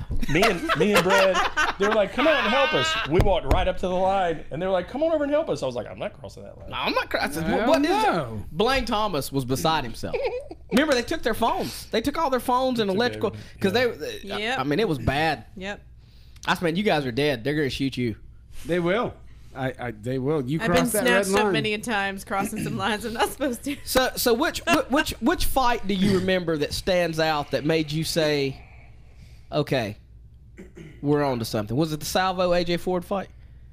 Yeah, I've gone back to that forever. And Salvo was in 2 or 3 that I just look at and I'm like, my God, that's superhuman. And Salvo could have had in my opinion, could have had a really fun career in the fight business. Yes, I agree. If he hadn't have fought like he fought. Yeah. You know, I mean, he had. All right, explain that, please. Explain that. Well, he's the guy that he was saying, was just did anything. Was down for anything. If he had fought by strategy and listened to his coaches, he could have probably. He could have. He could have had a successful. He had a good record. He had her title for a while. I mean, he was. You know, let me tell you this. His first fight was Christian Brunetti, who's a freaking who was our Fight Lab 35-pound champion one time, and he was the Warfare champion. Yep. So go ahead. And then he fought AJ Ford. He fought Josh AJ Ford, who was a college wrestler. Yep. Josh Nichols, who's a good athlete. Who's a purple belt in jiu-jitsu. Sebastian Wojak, remember him? He was a striker. A knockout monster. Yeah, and Salvo was beating him on his feet right up to the point where he got knocked out stone cold. Stone cold out. Like flat dropped. And then I don't know the other guy he fought. It wasn't for us. Ricky Natividad, and then Jesse Buchanan. Then he fought Cody Wells. Big C. Corey Von Egedy, who was our Fight Lab champion. Yep. And then Walker Vivian, who was the Warfare champion. Yep. And then his pro debut, and he was like, I'm going to do this one pro fight because I want to fight pro, and then I'm done. And it was Ricky Saxton, who is a monster from Fort Bragg, 82nd Airborne, who was also our Fight Lab 155 amateur champion. Wow. Salvo took the hard path, and he took the hard path, and he fought at every other person's home field advantage. He totally did. He did. He would come to Fight Lab and fight our champions. Go to Warfare. You got. By the way, this kid that we're talking about. Excuse me, not kid. I call him kid. He's not a kid. He's a man. But he's from Charleston, South Carolina. Mm-hmm. So for him to come to Charlotte and fight Corey Von Egedy or Cody Wells, who, when those two fought, hostile is a understatement. I mean, Big C, Cody Wells was part of that 16150 crew, and I didn't know that many people on trailers. I really didn't. And like they would sit in the damn crowd, and somebody would go 1-6, 150. You have to tell us what is that. Dude, that's the craziest shit. Well, I thought it was a fucking license You were plate. here when we were there. No, Talking you know about what that. it was? I know thought what it you were was. here. Did you think it was a Is license that a plate? zip code? I don't know. No, it's a where cross street. Yeah, it's where they all grew up or hung out or sold dope, whatever the fuck it was they was doing. 16 and 150. Fuck, I don't know what they did. Highway 16 and Route 150, and they intersected. And I guess Okay. they all like There's lived. a gas station there. I mean, It went on during their whole fight. One guy would yell 1-6, and then Yeah. 120 people would yell 150. Wow. And it would go on. And then, like, at the after party, we're at an after party. Hours. Like, D'Angelo loved those guys. D'Angelo Williams would come The to one of running our back shows. from the Carolina He'd Panthers. walk in, he's like, guys, can I do it? Can I do it? And they were like, yeah, let it roll. And he'd go 1-6, and the whole bar goes 150. This is the starting running back for the Carolina Panthers. He would come to our shows, and he would bring. Remember, didn't he bring Greg Olson, the tight end? Yeah, I know he came with. He brought Jonathan Stewart a couple times. He brought some of their DBs. He brought the receiver. he brought Steve Smith. Steve Smith. He brought Steve Yeah. Smith. Remember me and Steve Smith? I got a fight at the Epicenter. Do you remember that? You almost got into a fight with I Steve? don't Me and remember Steve. that You don't part. remember that? Me and Steve Smith got into a fist fight at the What? Epicenter. That would have ended his What are you career. doing? Yeah, I was gonna fuck him up. Was he? I do remember walking. I sent the ring girls over Steve to drop Smith, off don't T-shirts. come back to Charlotte. I was gonna get him for real, dude. I was gonna get his You ass. sent the ring girls over to drop off to give him a couple of T-shirts. Okay. And one of his security guys stopped him and said, "You can't do that." So I grabbed the T-shirts. I walk over. I go, "Here's some. We're just dropping off T-shirts." He's like, "Man, I can't take anything. I can't be within about 3 feet of anybody, of any other girls, because somebody will snap a picture and make some noise about it, and then I got explaining to do." So no offense. I don't want problems. Okay. You know. Sucks for him. But It does. so back to the question, man. Which fight for me? The fight that I remember the most that had the biggest impact on our success, or no, not our success, because I don't think you can nail one fight, but had an impact that made me say, okay, we're on to something. And this is really funny because it was the fight where I say I wasn't actually part of Fight Lab, but Fight Lab won. Blaine Thomas versus Travis Farrell. Look what I'm typing. Guys, listen. Beautiful fight. If you're listening to this podcast right now, I want you to Google Blaine Thomas versus Travis Farrell. All right, I'm gonna do it. If you are an MMA fan, you are doing yourself an injustice. I don't give a damn what UFC fights you've seen. I don't care about Bellator. That was a knockdown. If you fight. now wait a minute, when you Google it, a couple different videos are going to come up. If you see any video that is not the fight, but it says something about Blaine Thomas or Travis Farrell, I think there's only one video on YouTube. Well, you need to watch it. You need to watch all the videos because, excuse me, there was so much backstory to that. Fight Lab 1. I forget who you had. You had Blaine Thomas matched up with somebody else. And I told you, I said, that kid is 17 years old, but he has more fights than anybody else on the entire card. And I said, who do you have at 170 that is a stud? And you just telling me about Travis Farrell and Conkey. Was it Conkey? Ryan something from down in Charleston where Salvo was from. And we opted on putting him with Farrell. And Travis Farrell and Blaine Thomas, they get into the cage. Blaine's coach didn't show up. And so I cornered Blaine with his dad. Yeah. And these guys started fighting, dude, and Blaine deviated his septum. Oh, that was what the blood. Oh. And yeah. Travis Farrell and septum. that blood, and there was blood Everywhere. all. When I say all over the cage, I mean Blaine was covered with Travis's blood. And I think it was slipping from head to toe, slipping on it. And they ended up coming back up to their feet. And Travis, who could kick like a freaking mule, he kicked Blaine in the nuts and cracked his cup. And Blaine dropped, and the ref didn't stop it. And then Travis just started teeing off on him, and then took his back and choked him out.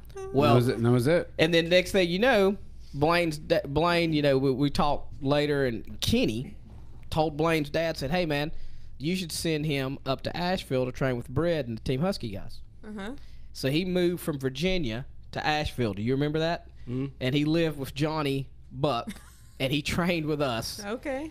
And we had him so right. So Fight Lab 2, I rematched him. Okay. Blaine versus Travis. and there was so much flipping hype. You would not believe the people that knew who Blaine He's got was. it right there. He's got it right there. Oh my gosh! Let me see it. The blood. That's the kick. All over it, covered his chest. Ew. Yep. It's on his face. That's all down that's his right chest. when he was getting ready to throw the kick too, right into yeah. Blaine's groin. Yeah. It was all over Travis's face. It Yeah, was all you over can see Blaine's. I mean, Oof. you know, and both those guys are skilled. And so, do you remember Fight Lab 2? Blaine was beating him, and Travis pulled a triangle or armbar His armbar. out of nowhere, and I mean out of nowhere, and then stood up and bowed to him. It was it was just like you couldn't have wrote this stuff. It was so good. Travis is legit gangster. But for sure, Travis Farrell versus Blaine Thomas is the fight that yeah, I agree with that. stands out the most. Okay. Let's go on to question 2. Yeah. Kenny, have you? We're only on 2. This is a good one. This is funny as hell. Can I ask it? Yeah, go ahead, Nick. Have you ever been threatened by a fighter or a coach? Really? That's what the, Where you want to start? I send flowers if you threaten me. If you threaten me deep enough, I'll send you flowers. Oh my. Lord. and then the second part of the question is: so is that a yes? Yeah. Who and how did you handle it? Yeah, there you go. So now you got to pick one. Okay. You guys know cornbread pretty well, right? Yeah. Okay. So let me Kinda. put it this way. I took it far enough that he came down and sat down with me, and in a very serious tone said, "I'm asking you to stop. So what did? You're gonna have a home invasion with this one." Yeah. Okay. I have another one where I had to go down to the police station, and I was trying to get the guy arrested for the pictures of the guns he was sending me, and him sending. And they said, based on the evidence you have, we absolutely should and could arrest him, but we're gonna have to let him go.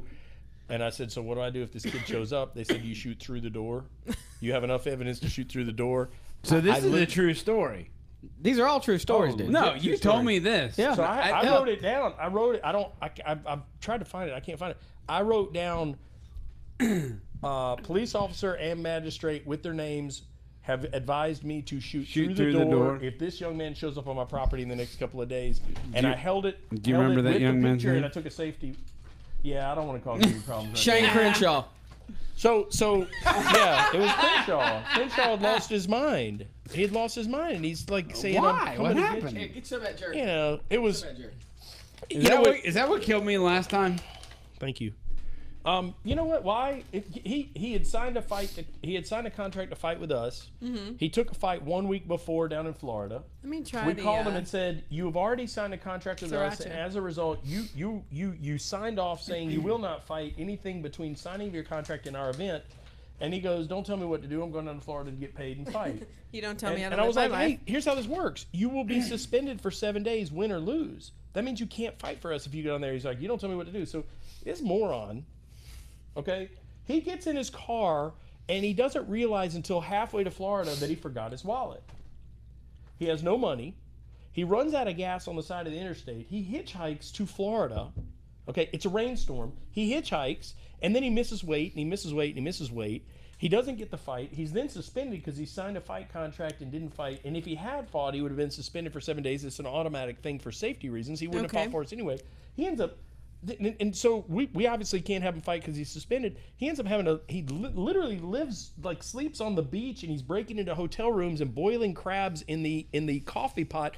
And he's putting all this stuff on social media. And then when he comes back, he thinks, for some reason, I've ruined his career. Did you say boiling crabs? Crabs in a coffee pot. He was catching crabs on the beach. He didn't have any money.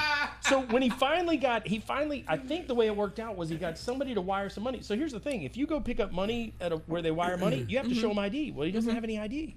So he convinces like a hotel manager to have somebody wire them money, and they get to keep 20% of it for the hassle, and he gets his cash. He catches a ride. Well, his car in Florida, if you leave a car on the road in Florida more than 3 days, they tow it. Yep. So then he can't find his freaking car.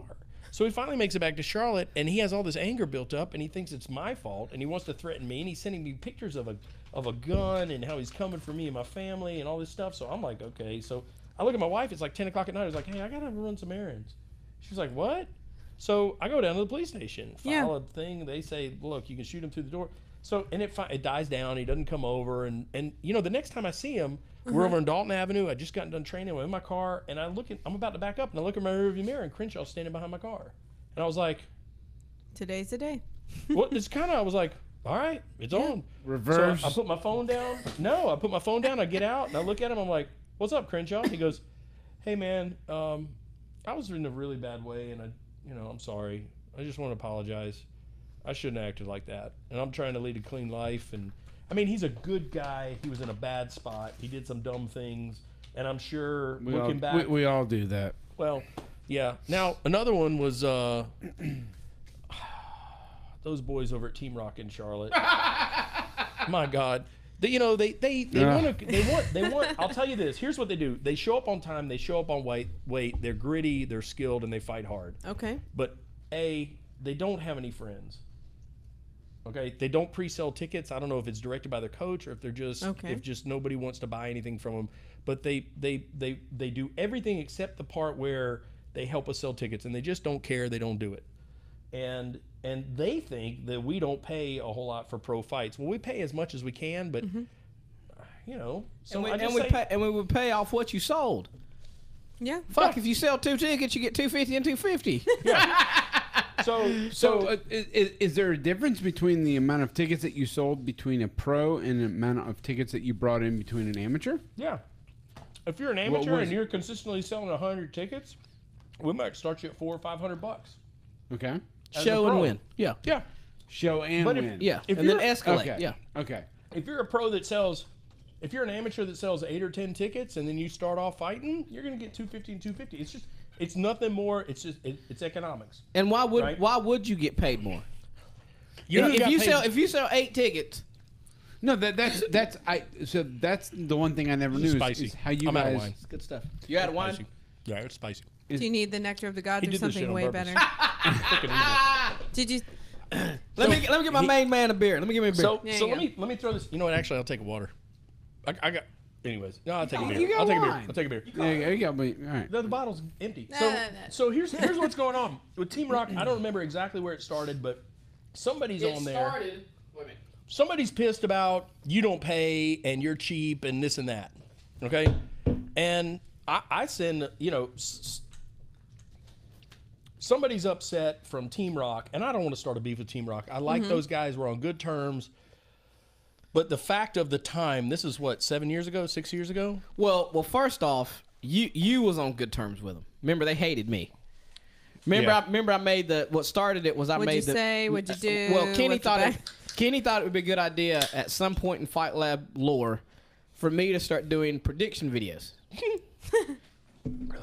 So I would do the matchmaking, and then right before the fight, the day before the fight, or the week of the fight, we would put out a prediction video.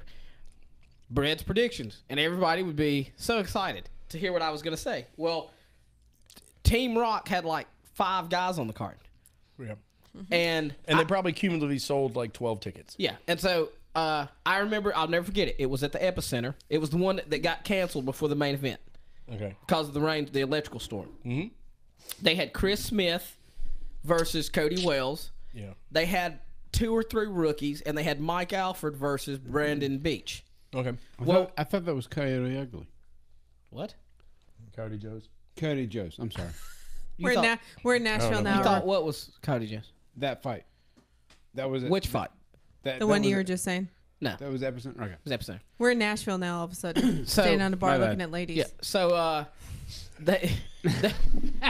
I do the prediction video, and Yeah. not even thinking about it. I'm just picking who I think will win, and then we get to the Epicenter, and their coach says He was something mad. to me. He was pissed because I said they would go 0-4, and I didn't even think about it that they would go 0-4. I just said who I thought would win, and so me and him get into it. And I'm hot headed. I got a quick temper. So he says something to me. I say something to him. He threatens me. I threaten him. Kenny's trying to get me to calm down. Which quick aside. After most shows, I had to make at least 3 phone calls to apologize to head coaches of other teams for the actions of something my that Brad did. for the actions or words of my matchmaker. Okay, continue. Oh, every event. I got texts sometimes during the rules meeting saying, "Are you freaking kidding me? He's talking blah blah blah about the East Coast guys and how we actually have real fights here, and you don't get a lay down like you do on the East Side. So be prepared to fight." And all of a sudden I'm getting texts from Doug Muley saying, why are you banging on my program? I'm getting texts from cornermen that are saying you guys are talking ill about the East Coast fighters. The fighters from the eastern side of the I'm state. just stirring the pot. And my response that night, I'm amped up during that night. I was like, well, show me something that's worth something. Yeah. Right? I'm just, remember? Just stirring the pot. Yeah. Salt. Remember the bounty? Beer. Put a bounty on one of them. Oh yeah, that's another story. So anyway, no. Well, I gotta finish this story first. Finish this one. We'll come back to bounty. All right. So we need to do a second episode of Fight Lab lore. So I do the prediction video. I said they were gonna go 0-4, but I didn't realize I was saying this going. And what threw me off was Chris Smith and the rookie. Yeah. I didn't. I mean, of course, I put them on the card, but I wasn't thinking that they were Team Rock because Chris had trained somewhere else, and the rookie was a rookie. He'd been training with Steve Elliott. He had trained with Steve Elliott, right. So I totally just, that had flew over my head. But I did think that the one kid was going to lose to Cody Wells. How the fuck do you guys remember this? Oh, I do. This is all news to me. I remember all this shit. So they end up going 0-4. It's called passion, Nick. So they end up going 0-4. Just like I said they would. No, they went 0-3. Mike Alford didn't fight Brandon Beach. Yeah. Because the event got canceled. Yeah. Okay? So they're pissed. And they're like making posts on Facebook and saying this. And of course, back then I didn't have any work close to restraint that I have now. That's called tact? Yeah, I have tact now. Yes, what I have now is tact. Seriously. Have I not toned it down like times 10? Oh yeah. So back then they're making kinder, posts. Gentler bread, with all due respect. Do you hear that? The kindler, gentler black belt. With all due respect. With all due respect. So, this thing goes on for like 2-3 weeks. Well, somehow, some way, Kenny's trying to make peace, and somebody told him to go fuck himself.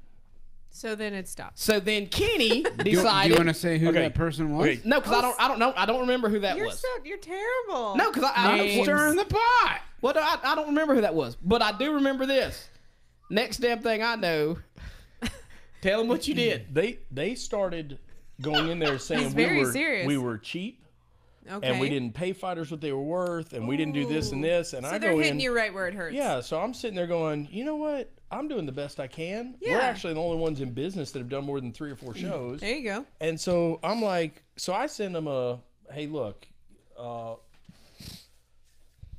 Basically, I just said, you guys may not be right for us. That's okay. Go fight in other countries or other states, and that's fine.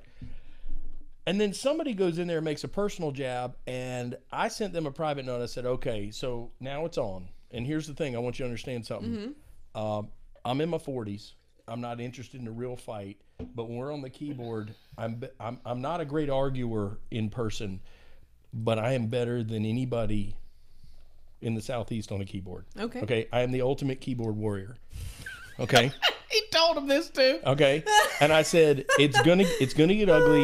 You're gonna look totally stupid. You have a chance to back out now. But if we go, I will embarrass you, I will cut you, and you will look like a moron, and there's no way out of this. So if we're gonna do this, just understand that I'm doing this with a smile on my face, and I'm not trying to start a real fight. I'm just trying to have some fun. and then I get this big thing from Rodney Wallace. And it was a public post about how awful we were. But here's the problem. There were so many syntax errors and spelling errors and run-on lines and sentences. You couldn't even get past it, could you? So I go in. Now, at the time, Rodney has a flat-brimmed red baseball cap propped on the top of his head sideways, these big-ass sunglasses. And now he looks a whole lot like LL Cool J. That's not a bad thing. And he's standing there with no shirt on, like, in his profile picture. So I'm like, that's kind of so a bad thing. I go in and I'm like, hey, man, I'm trying to read your rant. But number one, I'm having a hard time deciphering. So the next time, borrow a friend's smartphone. I think you're still using a flip, probably because you hadn't won a fight in years, and you don't have the money to actually buy a smartphone that will correct this. You couldn't possibly be this dumb. Keep in mind, this guy was in the UFC. He's fought everywhere. He's fought all over the world. This guy can fight for real. He's a killer. He's throwing it out there. And Katie is just going off. Meanwhile, I'm getting texts from Brad going, stop. You have to stop. This is dangerous. These guys are serious. He's telling you to stop. Yes, I was telling him to stop. And then all of a sudden, our brand new 185-pound champ, Jeremy Purdue's chiming in, saying stuff. And I send Jeremy a private message. I'm like, Jeremy, love you as our champ. If you're jumping in with this, just understand I'm real good on the keyboard, but just understand I love you guys, and we're just going to have some fun here. And I think we're having fun.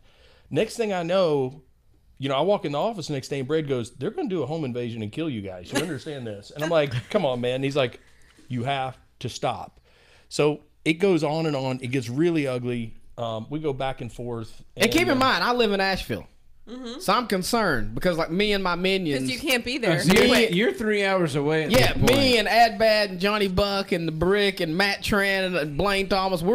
We got Kenny's back, but dude, we're 3 hours away. So it gets way far out of hand. So I send a note to their head coach, and I sent him a note and I said, "Hey man, seriously, why don't we sit down and have a cup of coffee, clear the air, we can work some things out and carry on like adults." And he sends back his words. I think it was, "Fuck you, lose my number."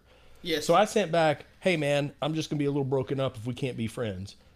And and he sends back, "Seriously, dude, lose my fucking number." So I'm sitting there, and it was February like 12th or 13th. Okay. Right around Valentine's Day. So Valentine's Day, he teaches class. I find out from 11 to like 1. So at about 12 o'clock, a young man walks in with a big bouquet of flowers. Yellow "Have a nice day" smiley face, bouquet of flowers, 2 Mylar balloons, and says, "I have a note for Mr. Snake." And they stop class, and everybody's like, "Ooh, Snake's got a lover." Snake, somebody said, and it's like, "Dear Mr. Snake, we're sorry we've hurt you and your Team Rock buddies' feelings. Hopefully we can make up again and you can fight for us someday. Love and kisses, the Fight Lab gang." He lost it.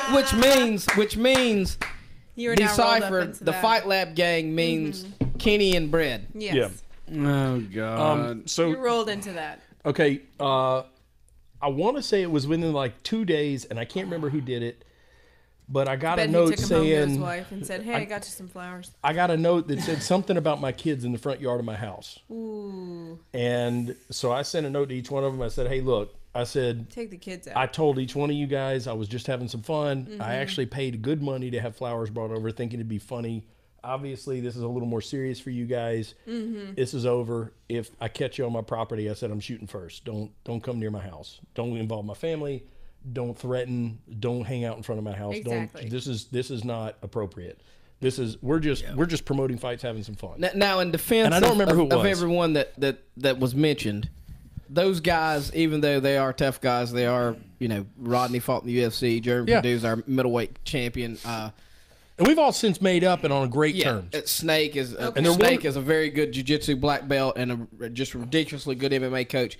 Those guys are still professionals. And there's no doubt in my mind for viewers, excuse me, they didn't send any pictures or notes about his kids or anything like that. But here's the problem. For every Snake or Rodney Wallace or Jeremy Perdue or Michael Allen and Adam Dehart and Johnny Buck, you have crazy people that are linked to you in MMA. Every team has it. Somebody that can't fight but is gangster. And they hear what goes on in the gym and they take it to heart and then they do some stupid shit like that. I had one call me after the one back there with Crenshaw, and I'm not going to give you a whole lot of details but he says, "I don't want to talk on an open line. Come over and see me." So I go over to his business and see him, and he goes, "I am a honorary sergeant at arms with the Hells Angels. I got a group of 15 guys that are ready. They just need gas money, and they will take care of this young man in any way you see fit." Oh, shit. And I said, "I don't think I want that." No. And they said, "We can tune him up. We can make him totally disappear." And my answer to that was, "Hey, love to hear that, but I think I'm just gonna." Yeah. Oh yeah. But it was that was a fan. That wasn't even a competitor or training or anything like that. That was a fan, and These things get pretty deep. So at that point, seriously, it was around that time they were always like, maybe we ought to just let's be a kinder, gentler. We don't need to poke at each other and like bread now. Everyone just be kinder, gentler to the world. But there were during all this, I would say this, and Tom, if he were here, would back me up on this. I would say that there were 2/3 of our fights. There was a moment leading up to each one of them where something was going on that could cancel the entire show, ruin the entire show. We're going to lose our ass. The company's going to fold. And between Brad, Tom, and me, we somehow figured out a route around it. And I think that was one of the advantages we had in the early days, where somebody like Marcelo, he's a one-man show. Yeah. Andy Hall's a one-man show. They take some licks. Dave Oblis, a one-man show, and he's managed to do over 100 shows at this point, which is ridiculous. But all these other promoters come out and they're 1, 2, or 3 and done, and they don't have the advantage of having multiple people who are putting their heart and soul into it. Okay. Yeah. And we had that advantage where it was basically 3 guys that, and legit, to your point earlier on, you probably could have handled everything. Tom probably could have handled everything, and I could have handled everything. But we were better focusing on that thing where we, where we had that we had our own little focuses on stuff. Well, you need the talents of everybody. Yeah. Yeah. And you know what? Going back to that, this is a great time for me to interject with where I said we all thought we could do each other's job better than the other one.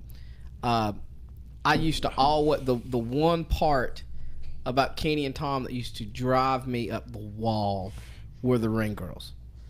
I could not stand our ring girls and our dancers. I just didn't. Like, I used to just sit around and look at them like I'd be like, I would fire her. Why she so looks like critical? garbage. I just didn't like them. Like, I just really don't like them. So hold on. So then Kenny puts me in charge of the company. Yeah. And I remember the first thing I said, I'm about to show them. Watch this shit. I'm about to do it up. Mm-hmm. The worst fucking ring girls. Hang on. So Bread comes up. We're at Coyote Joe's. Bread comes up and he's standing up top. We're in the balcony. Me and a handful of my buddies, some of the fight partners, and Bread's. You remember this? Yes. Bread's standing there. He's like, "Man, what do you think about my ring girls?" I was like, "I mean, they're not my kind of girls, but." And with that, you have to explain. They're not my kind of like. What was the difference? If you take swimsuit model of the year for Hooters or Sports Illustrated, that's what I like. Okay. Bread's had a little more meat on the bones. Maybe had some tattoos here and there that were nothing wrong with tattoos, but they're not inappropriately placed. They're not just wholesome. a lot of them with a little more jiggle, but they were confident. A little more jiggle. And one of them shows the ring card, and all of a sudden she's laying flat on her back in the middle of the cage, and she's still got the ring card in her hand, kind of like when you fall when you have a beer and you don't spill any beer and you're real proud of that. She didn't drop the round card, but she's on her ass in the middle of the cage. You remember that? Yes. And I go, "Nice ring girl." He goes, "I gotta go cage side. I'll be right back." And he walks off, and I look at my partner Scott was there, and Jimmy, and I said, "Man," it's a lot of moving parts. And it wasn't even just that part. I mean, it was. I had the worst ring girls in the history. Where did you find them? Where did you find them? What was your criteria? Definitely in the history of Fight Lab. Horseshoe, North Carolina. Somewhere. Did you go back to Waynesville? Did you go? They had a ring girl contest. Of course. You know how we found our ring girls? They were girls that Tom knew. Yep. Tom found them. Swimsuit. That's so unfair, dude. He worked at Bar Charlotte. He did. He had an unfair advantage, and that's why he got the job. But Tom had smart swimsuit, North American swimsuit model of the year for Hooters.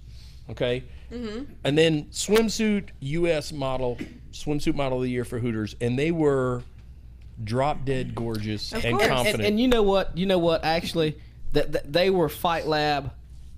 What, 1, 2, and 3? Probably 2 and 3. 2 and 3. Fight Lab 1. I had remember James Jim East Coast in the eastern side of the state, traditional martial artist. He was head coach for Chico Santiago. James Wright. Yeah, it was his girlfriend wife.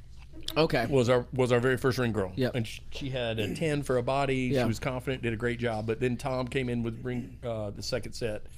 And it was Brittany and Wendy. I think that was my problem with the ring girls after that was because I was comparing all the ring girls to Wendy and Brittany and Brittany were gorgeous, and they were confident and they were easy going. And my deal was I didn't want to deal with ring girls. I just didn't want to deal with them. Why? Well, here's the thing: when you're the point of contact, the main point of contact, you get some compromising pictures offering things that you ought not to be offered for a chance to be a ring girl. And that was not appropriate for my stage in life. Mm-hmm. If I were a single dude like Tom, you can kind of roll off your duck's back. But I remember the last time that I dealt with ring girls was between Fight Lab 1 and 2. And I got a picture of somebody saying, "I'd like to be a ring girl. I'll do anything." And I showed it to my wife. And I said, "Hey, what do you think about that one?" She's like, "Did you read the caption under it?" I was like, "Oh, she'll do anything to be a ring girl."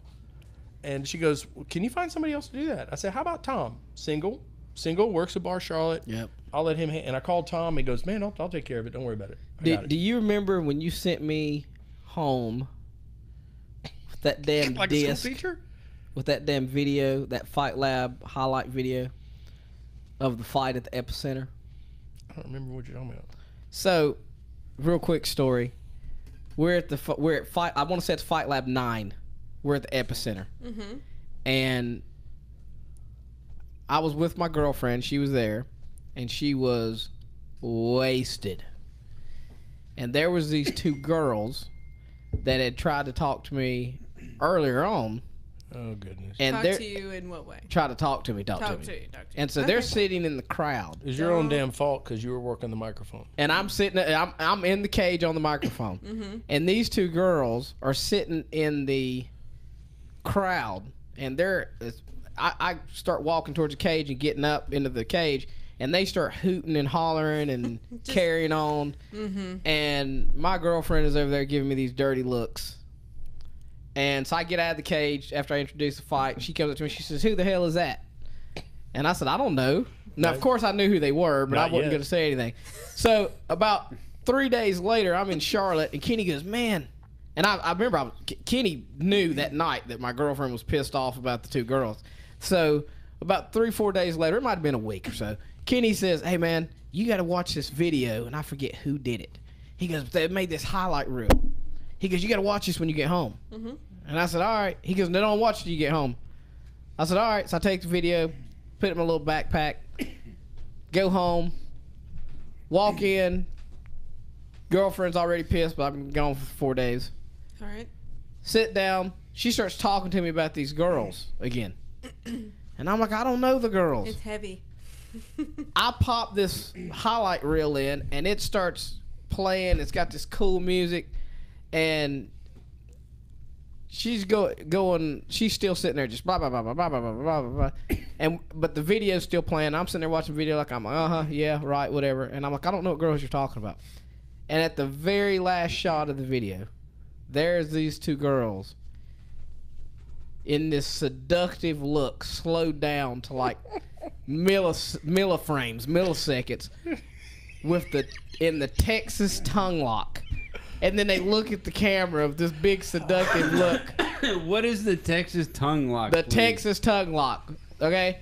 And that was pulling each other. Hold on, that was the second girlfriend he calls me to break up with because she kicked me out immediately. Now, mind you, this is 2009 before lesbians and liberals took over. Yes. Okay. Before you two had any say. We had two women. You liberal. I am a lesbian. Sloppium drinking, whatever the hell that shit is you're drinking. I was like, excuse me, who's the lesbian? We didn't. Out of the two. I'm sorry. Okay. We had two. This was pre-fight, and there's just two girls sitting ringside, cage side, making out. Whatever gets you looks. What's the problem? I thought it was a great end to a video. You didn't like it? She kicked me out that day. He loved it. She kicked him out that day. That day. Pack your shit and you got pack your shit and get the fuck out. Mad as hell. I know how that feels. All right, so look here, real quick. We got to get through some of these questions. We now, do. Now, Kenny, I'm going to pull rank on you on this one. But wait, weren't there giveaways as well? Well, that's what. Oh, shoot. What we got to do the giveaways because we get through the questions. No, Okay. Somebody stole the fucking quarter. So I'm going to pull rank on you, Kenny, on this because this is my podcast. Yeah. Okay, so I'm not going to let you answer this next question. You're gonna ask me a question and then I'm going to ask you a question And and, then I'm he's going gonna to answer a answer question. for you. So Eric Ortega, Love him. your buddy, Yeah. thinks he's a smart ass, thinks he's a funny person, and asked what happened with you two in Fight Lab in 2015. At number one, hold on, as if he doesn't already fucking know. He just wants 2 tickets to the to the next show. But I'll answer it this way: you can bring your candy ass down here to this school, and I'll give you your answer. Ortega loves you, by the way. Okay, well I'm gonna love He him came too. to your bachelor party. Yeah, I remember. He did. I know. He had a little bit to drink that night. How much do you love him, Brad? I love him enough to give him a real big hug if he comes down here to the school. On the mat. Well, it don't have to be on the mat. Okay. And then his second part to his question is, will there ever be a Fight Lab reunion in some capacity? Now, Eric, you came to my bachelor party I consider you a friend. I like you, but I thought you was fucking smarter than this. Because the man is sitting right here across from me, so why would you ask if there will ever be a Fight Lab reunion in some capacity? Obviously, there's already a Fight Lab reunion in some capacity. Maybe he means We're fighters. sitting right here. Fucking taking place. It's taking place now. right now. Maybe he means fighters and other people involved. God damn it! Come on. Well, I don't fight anymore. Bigger pictures. I don't fight anymore. So how could I fight? Your You fighters. yelled your at Fight me Lab for fighters. watching some shitty ass TV show at your house one day. What was the shitty ass TV show? I have no idea. It was the only thing I could turn on. Was it Nailed It on Netflix? He's like It's a terrible Regina. He show. don't know how to It was operate the damn remote control. It was like Marvel something. You know, Regina's lived in our house for 3 years now and still don't know how to operate the remote. Regina, you don't have to take this. Well, you mean you have like 12 remotes that are hooked up to, PlayStations and all Why that don't you other come shit. fix it then? I Help me will. out. Help a brother No, out. no, I will. let me It's come a fix trap. it. You'll come Nick. fix it? Yes. It's You a know how to trap. do that stuff, really? Yes. It's a trap. So all kidding aside, Eric Ortega, will there ever be a Fight Lab reunion in some capacity? Number one, I mean, for me, It's already started. well, no. Without Tom, there's just no total reunion. So, Number so two, do you think Tom will actually? No. No. No. Kenny, just Kenny, maybe- No. Kenny, do you want to say why? Or No. Brad, do you want Probably to say no. why? no. No. All right. Okay. It's just not worth going into because, well, I can't speak for Tom. That's And fine. neither can Kenny. It I would mean, not be fair to assume what Tom's thinking. Yeah. Roger that. Tom Roger that. is one of the hardest working, biggest hearted, most complex people that I've ever been friends with. Yes. So Kenny, And at what, some point we'll make up. And he's what's your fucking favorite? awesome. What's your favorite color? Oh, why do you get to Hold ask on, the wait a question minute. I was gonna ask? Why are you cutting me off? I wanted to kill that. Well, I don't want you to kill it. I'm not done answering. And I was gonna be the one to My ask it. bad. You don't get to cut me off. This is the bread basket. Sir. Seriously, you want to know my favorite color? No, later. no. Hold on, later. But anyways, I'll ask it nicer than they will. I will say this though. I would Dramatic be pause. willing. There's one thing that I've always wanted to do that I never did get to do. I never got to compete in the Fight Lab cage. And I would be open if Kenny was okay with it and John Cocovitis was okay with it. What I would be up for a grappling match in the is Fight Lab cage. happening? So that's as close to a Fight Lab reunion we would probably ever get. Okay. Okay. So I You got said it right here. This is Wednesday, May 16th, 2018. Brad said it on the podcast. Go ahead, Kenny. well, first, I think that would be good entertainment. Awesome entertainment. Okay, What? it would be fun to have you compete. Oh yeah, yeah. Cage. Okay. Second, I think it was Shaw Air Force Base, and we had I don't know if it was a 205 pound fight where we had I goofed up. The way that we did the contract was we were scheduled to have 9 fights, and the way the military is, if you do what they say, you win, and if you do less than what they say, you don't get paid. And so we had 11, we had 1 drop, we had another drop, so we go into weigh-ins with 9 fights, and we had 1 kid call saying, "I'm not coming," and so we're dropping to 8, and Brett was like, "So we're going to do 8 fights." I was like, "Yeah, so we're not going to get paid. That means the company shuts down." It's one of those moments, and it's weigh-ins the night before because we're using the ISCF with Blaine Thomas's dad as the commission. And I'm looking at Brad. I'm like, "Who is it?" Remember, what was that fella's name? It's Army. Big stout guy, Okay. kind of a kung fu guy, knocks people out. And I was like, he was like 205. I said, "Well, I'm about 205." And Brad goes, "You talking about you want to fight?" I said, "No, I don't want to fight." I go, "But I'd rather fight than have the company go under. This is about a $30,000 problem because they're not going to write us a check if we do 8 fights. We got to have 9." So I go to Ron Thomas, Blaine's dad, and I said, "Hey, man, is there anything in the ISCF rule that says that the promoter can't fight? Because I got my mouthpiece in the car. Big Phil's going to help me with my hands, but the reality is I'm going to grab him and we're going to try and play on the ground." And he goes, "No, nothing against the rules." This So is a I go true to story. Brown. What's his name? Something Brown. I can't remember. So I go over to him. I said, "Hey, man, your opponent's not coming. You know that." I go, "We got to keep the fight." I go, "Can you give me a real fight?" He goes, "What are you talking about?" I go, "I'm gonna get in there with you." I go, "And if I can grab you, you're gonna have a problem because I'm gonna try and hurt you." I go, "And if I sense that you are like pandering to me, okay, you need to try and take my head off because if I can grab you, I'm gonna grab you good." And he goes, yeah, man. So I said, okay, it's on. Well, Big Josh Marshall, who is Marshall's MMA out of Goldsboro, which is Seymour Johnson area, he comes over, he goes, brother, are you thinking about fighting? I go, yeah. He goes, like spur of the moment? I go, so I explained the story. He goes, hey, I got a kid, and he ends up having one of his students who happens to be in Charlotte at UNC Charlotte that hadn't been training but is in that weight class and wanted to be on the card but couldn't be on because he had classes and tests, but his tests were done. So he literally he jumps in and takes the fight for me last minute, which is cool. So I didn't have to fight. He got knocked out in like 32 seconds. Didn't have a good night, but it saved me from getting punched in the head, which I really appreciate. Daniel Walker was his name, who took the fight. Yes. Fast forward, I don't know what it was, Fight Lab 45, 47, something like that. Rooftop of the Epicenter, we're doing our first mix show where we're doing Muay Thai or kickboxing, boxing. We had MMA, and we also had grappling, and we had a fellow named Brian Edwards. You guys know of Brian Edwards. We sure do. Swamp Fox. Swamp Fox, world champ, brown belt. At the time, I'm a purple belt. At the time, I've got, nobody knows about this, but I got a torn labrum, and I've got scheduled for surgery the next Wednesday. And Brad goes, we got a problem. Now, let me tell you the problem with that is Brian Edwards brings $4,000, $5,000, $6,000 worth of tickets, which is a meaningful number. Yes, it is. Absolutely. And we don't have, everybody's scared of him. And his opponent, whoever he was, and Brad goes, I don't know what we're going to do. And I'm looking, and he's looking, and I'm looking, and Brad's looking at me. I go,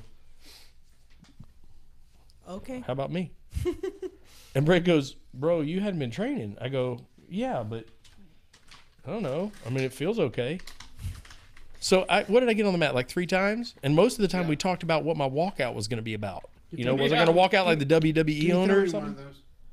So, you sure you need that kind? Is that the spicy kind that killed me last time? This caused you some problems. So the summary of all this is Brad gave me a shot. And the thing I'm most proud of is I got to walk from the stage to the cage, and I didn't trip. You did it. I was so nervous I was going to fall. I was so nervous I was going to fall, but I had fun. Okay. And in between, you changed the rule set, which completely screwed me. Yeah. Because I am not an entertaining competitor, but I'm effective. Okay. I generally work as hard as I can to get top position, and then I'm slowly going to suck the life out of you. Okay. Okay. Not entertaining. I gave you a brown belt that night. You did, but you changed the damn rules on me. You said we're going to do 3-minute rounds. We're going to do 3 of them. We're going to do a funky points-based system. Yep. If you don't move within 20 seconds, I'll give you a 10-second warning. If you don't move by then you, number 1, a point reduction. Caution reduction. Yep. And your opponent gets to pick the restart, which means he can start in mount, back control, side control, or standing. Okay. Oh, it's the greatest rule set ever. Yeah. Wow. So we start off the match, and Brian does what Brian does. He always jumps guard. And you know what? I felt good the first round. I did okay. You won the first round. I felt like I won the first round. You did. I was on top of him. I almost got him with I've got one move. Everybody's got that move. You know, that one thing. And I was trying to do that. I'm in side control, and I step over your head, and I lock down an inverted reverse triangle. Sure. And then I straighten out your arm. And he stopped my leg, and I had to keep moving. Brad warned me a couple times. And in between rounds, I'm dying because I hadn't been training for like 7 or 8 months, 6 months. So you are tired. I can't breathe. That was tough to watch. I can't breathe. You know, he comes over and he goes, bro, you're doing fine. You're going to be fine. I was like, I can't breathe. I can't breathe. I feel like I'm 50. He goes, well, you're like 48. What are you talking about? You're fine. You know what? As a matchmaker, I've never, because I've put together several Fight Lab cards and Warfare cards and XFC cards and Tribal War cards and all other kinds of cards, Elite, whatever, not conflict. XFC, you put together 95% of that XFC card. Yeah. You put together all but the one match that they did that was boring. Yeah, but and when I did these matches, I also had to coach my fighters, and I've never had a problem with doing that. But that grappling match was tough to watch because I was refereeing it as well. Oh, wow. So I couldn't coach Kenny during the match. Yeah. That wouldn't have worked. No. And I'm sitting there, but I'm having to watch him grapple with a torn labrum, and that was tough. That was tough. That's probably the only thing with matchmaking I've ever had a tough time doing it. And that's pretty good considering I've had some guys get the absolute teetotal shit beat out of them, and I was just like, oh well. But that was tough to have to watch. But that was a highlight for me. what the hell that has to do with me ever grappling in the Fight Lab cage? I have Well, no. here's the thing. There's such a thing as I don't know the right words. Payback doesn't sound right, but it'd be fun to get you in there because you need to get the experience because it's freaking cool. Yeah, It's cool getting to walk from the stage to the cage when the room's packed, and then the reality is when you're in a position like what we were in with the company, Yep. you have a lot of people cheering for you, and that was a rush. That felt good. It was what are we almost it was like yelling? being a little kid. That's It was cool. awesome. My What are we wife was there. My daughter was there with her boyfriend. My father-in-law was there. That's cool. It was cool. I could hear him during the middle of it. I mean, that was neat. And I'm little like I was listening to Brian. I was like, you hear all them? I You don't hear have them? anything You hear them, like don't you? at that level, but just the one match that I did do, and I had my son. Let me on tell you the how that side. ended. Second round, he jumps guard. I pass guard. I'm in side control, and I was going to pass guard, and I made a very minor, tiny mistake. And at his level of competition, you can't make any mistakes. And I made it just a little, and he took advantage of it, and he hit me with a Kimura on my about to be surgically repaired arm. Yep. Yeah. And you can't make any mistakes with a guy like him because he's so technically on it. Yeah. And he took advantage of it. I thought my arm was coming out of socket, and it normally would have just been a reversal. Yep. Yeah. And instead, I'm literally, you probably couldn't hear me. There was a lot of noise going on, but I'm squealing. I mean, I'm squealing like a little kid. And then he called me like 2 weeks later. He was like, man, he goes, did you have surgery because of that? I was like, well, it was already scheduled. And he was like, you should have told me. I was like, that would have been bullshit. You can't book a fight with somebody and say, then, it's like when you tap it. You guys are all trained in jiu-jitsu. Don't attack my arm. Don't you hate it? Yeah. You touch hands with somebody and they're like, hey man, stay away from my knee and then this shoulder and this elbow, but everything else is okay except for stay away from my neck. Yeah. And, which That's is tough. baloney. Brian's a hell of a competitor. He's a beast. He is. I live vicariously through him and John Piper. I volunteer them for every gosh. match. In fact, if you do book me for Fight Lab, You and I'll say you wanna play. John Piper? I'll probably more than likely volunteer Piper and Edwards to grapple for me. That's usually what I do. Tribute. They volunteer tribute. I go online like daily and I talk shit in the jiu-jitsu community and then I'm like, man, I'll kick your ass. Brian Piper, get him. The hell's wrong with y'all? I thought you were saying you'll take either one of them. And then no, That's man, what I was hearing. They're my road warriors. I'm Paul Ellering. I think it You remember sounded- Precious? You remember Precious Paul? Precious Paul Ellering. He was the manager of the Road Warriors, Hawk and Animal. I didn't watch WWE. Yeah, man. I'm Damn sorry. Piper's Animal and Brian's Hawk. Like I was talking shit this morning. I got him into some shit. Like at 8 o'clock, Piper sent me a message. He's like, "You asshole." He said, "I thought that was my alarm. It was you tagging me and shit." What did you get So in trouble early. for this time? I volunteered him to beat up Olive Raleigh. Oh. I don't. Actually, you want to hear something cool? This is for you and John Cocovides and Kevin Ferrant. This morning, I did volunteer on behalf of you and John Cocovides and Kevin Ferrant for you guys to host Team Charlotte versus Team Hubal. Wow. Really? Yes. What's Team Hubal would be John Shell, Sean Burton, Stafford Hamilton, Vernon Kirk, and Mike Powell versus me, John Piper, Kenny Romero, Wonder Bread, and Josh Bacala. Okay. Their best bet would be for all of them guys to grapple me. Go back. Vernon Kirk will face anybody. Yeah. Heart of a lion. Yeah, I faced him in a couple he's a competitions. brown belt, so he gets Kenny. Okay. And who were the other ones? Mike Powell. Mike Powell faced anybody, and he's entertained. Mike Powell hit He's a the brown very belt. first He's a brown belt and flying triangle in the cage. He's a brown belt and he's small, so he gets 80. Yep. And those two, the rest of them, I don't want to start any problems, but they don't have the guts to do it.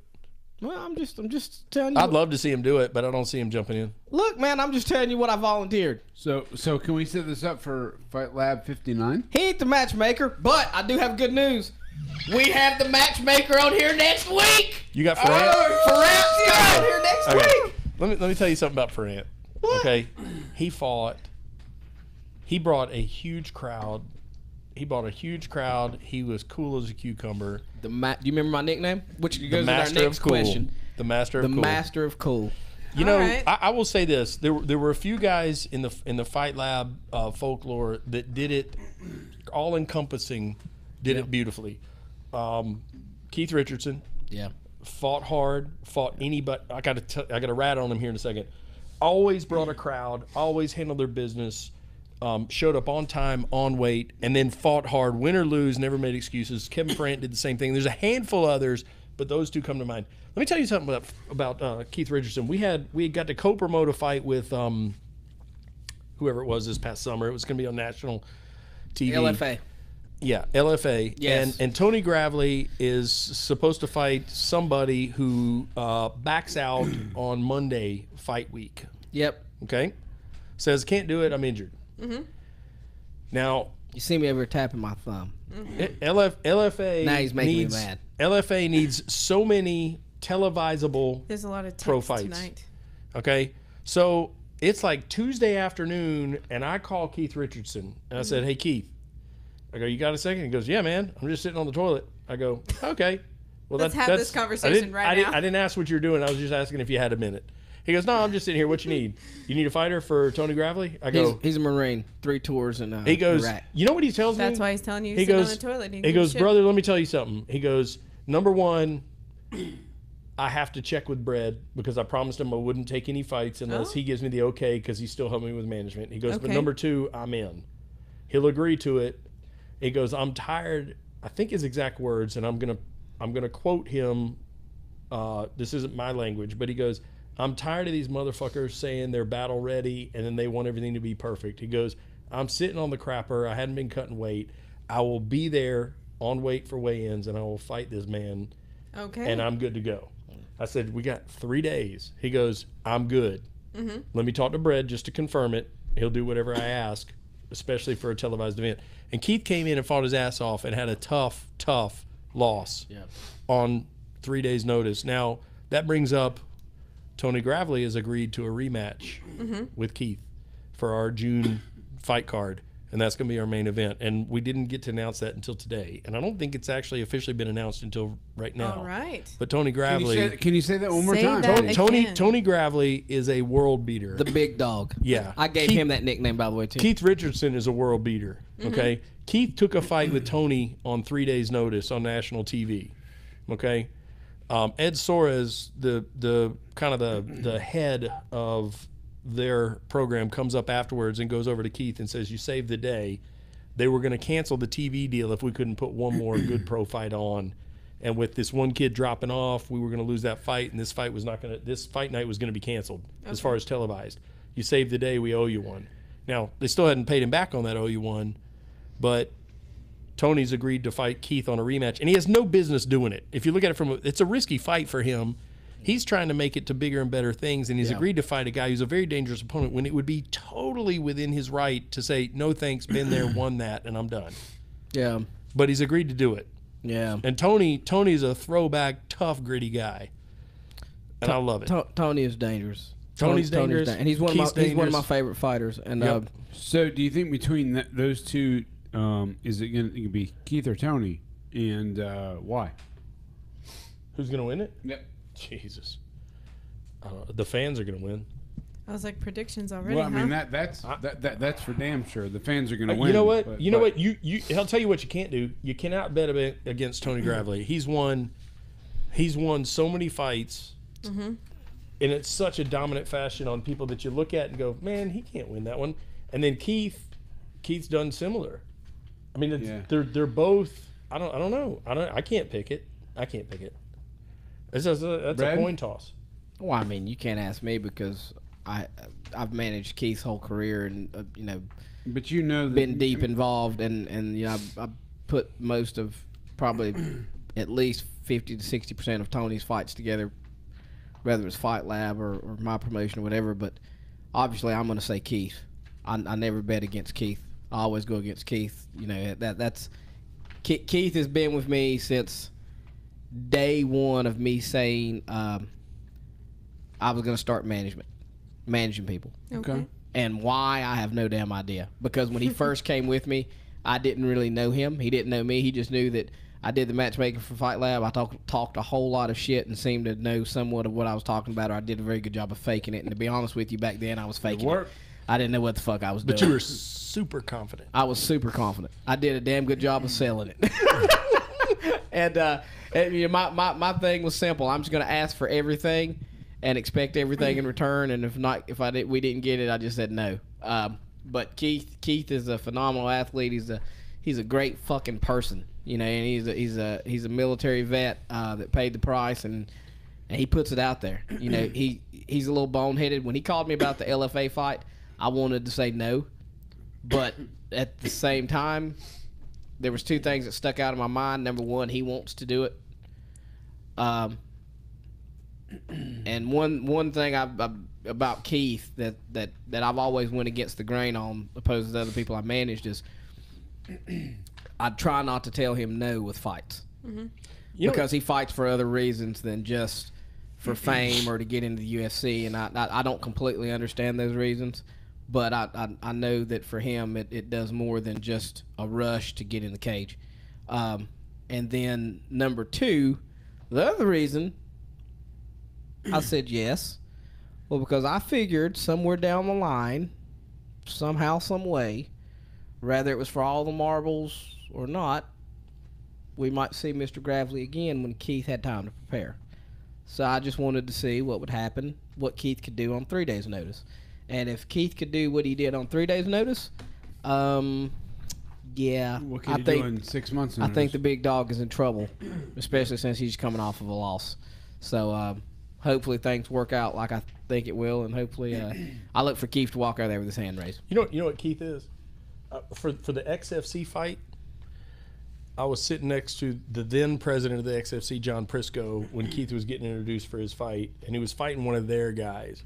I said, let me tell you what this guy's going to do. He goes, what's that? I go, he's going to throw a jab, a cross, a hook, a jab. He's going to throw a high kick. He's going to shoot in. He's going to take him down, and then he's going to beat the brakes off of him until he gives up a submission. Yeah.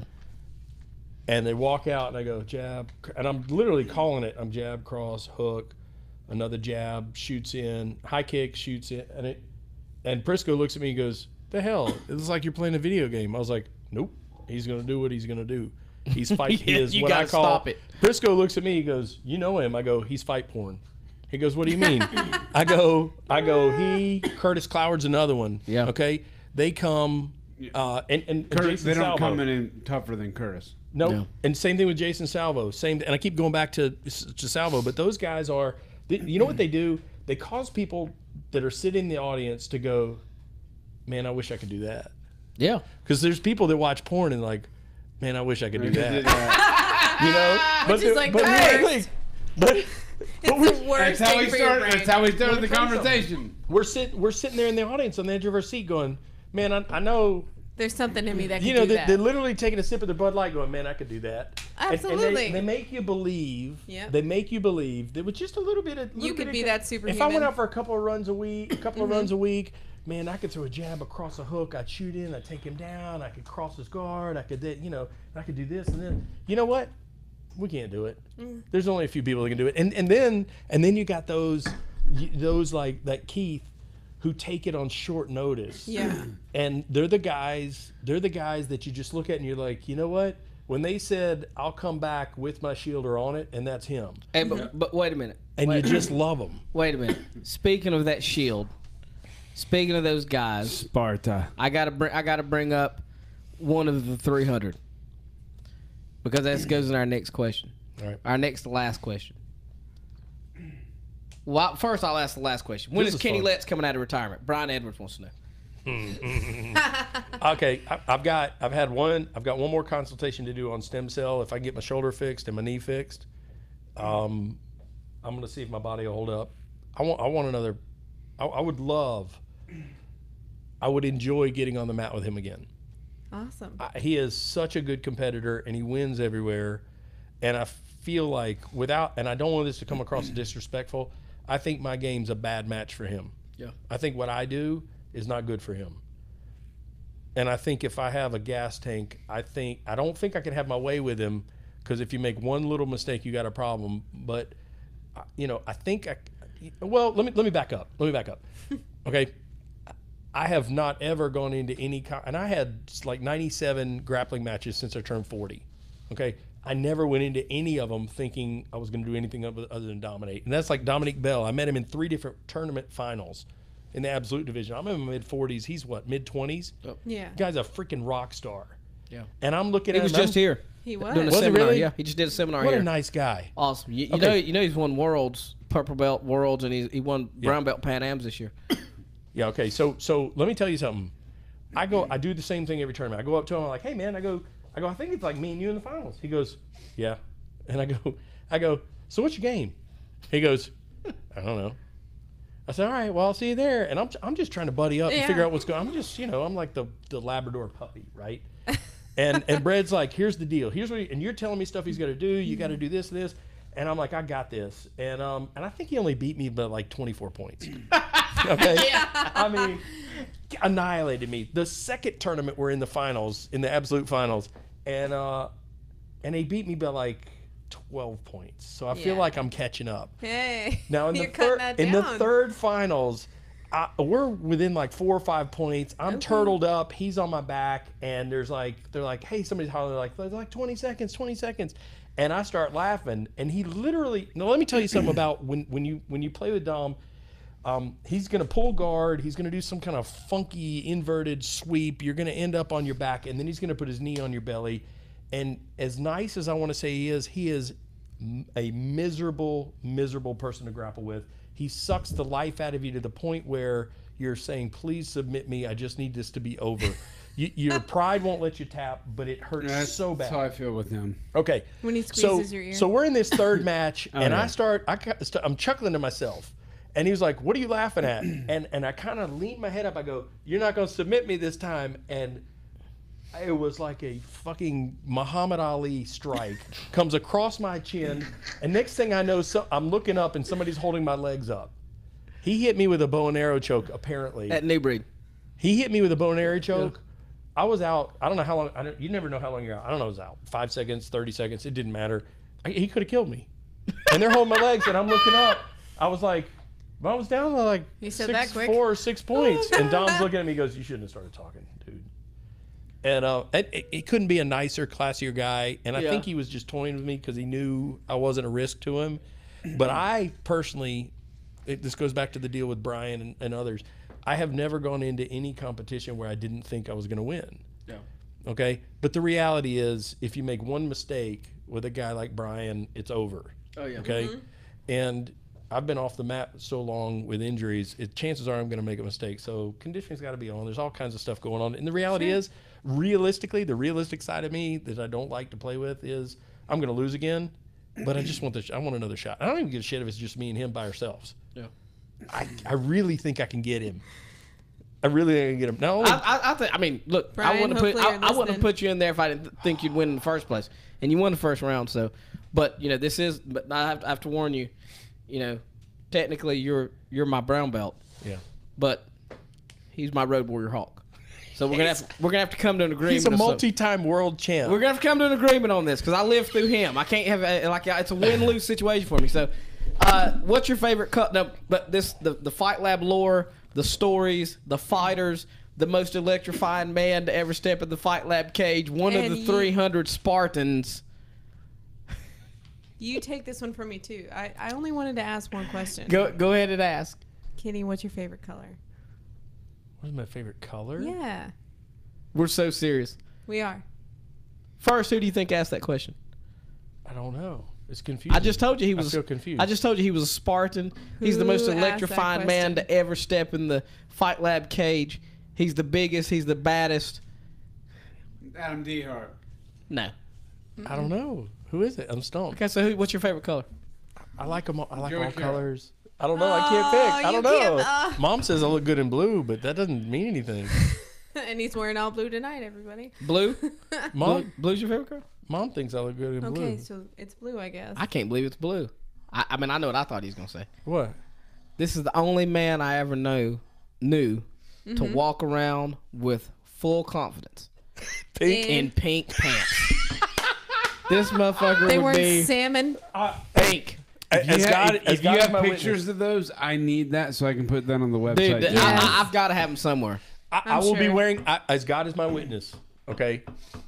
They are packed in my bag. I'm riding tomorrow to Richmond, and Friday He's not joking. I'm going to Washington, D.C. Me and my buddies are doing a 50-mile hike. Are they pink? Are they pink or are they salmon? They're pink. I would say salmon to help him. They are pink. Okay. They are pink. He's so happy. And I will have black shoes, my pink pants. I will have a blue shirt on and a blue sport coat because we're going to Daniel's such and such steak on Saturday night. And I wore my pink pants to the Fight Lab show at the Music Factory.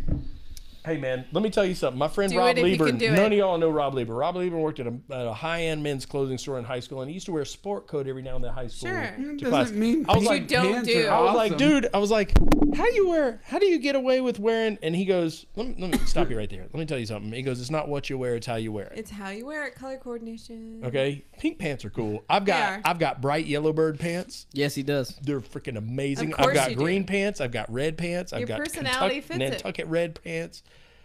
Yeah. It fits it. So I'll be wearing my pink pants. So this is the only pants I'm wearing, and you have to dress up for this steak place on Saturday night in Washington D.C. And I will be rolling into my pink pants, and I can. So you're going in pink pants. We need pictures of this so we can post it. You know what's hysterical? The guys I'm going with are all Uber athletes. One guy was the starting quarterback for 4 years for Harvard. I got a guy who was a leading striker for Carolina's lacrosse team when he played. I got multiple college athletes going, and I will beat the brakes off of all those guys and not break a sweat. And I will wear my pink pants, and I will be happy about it.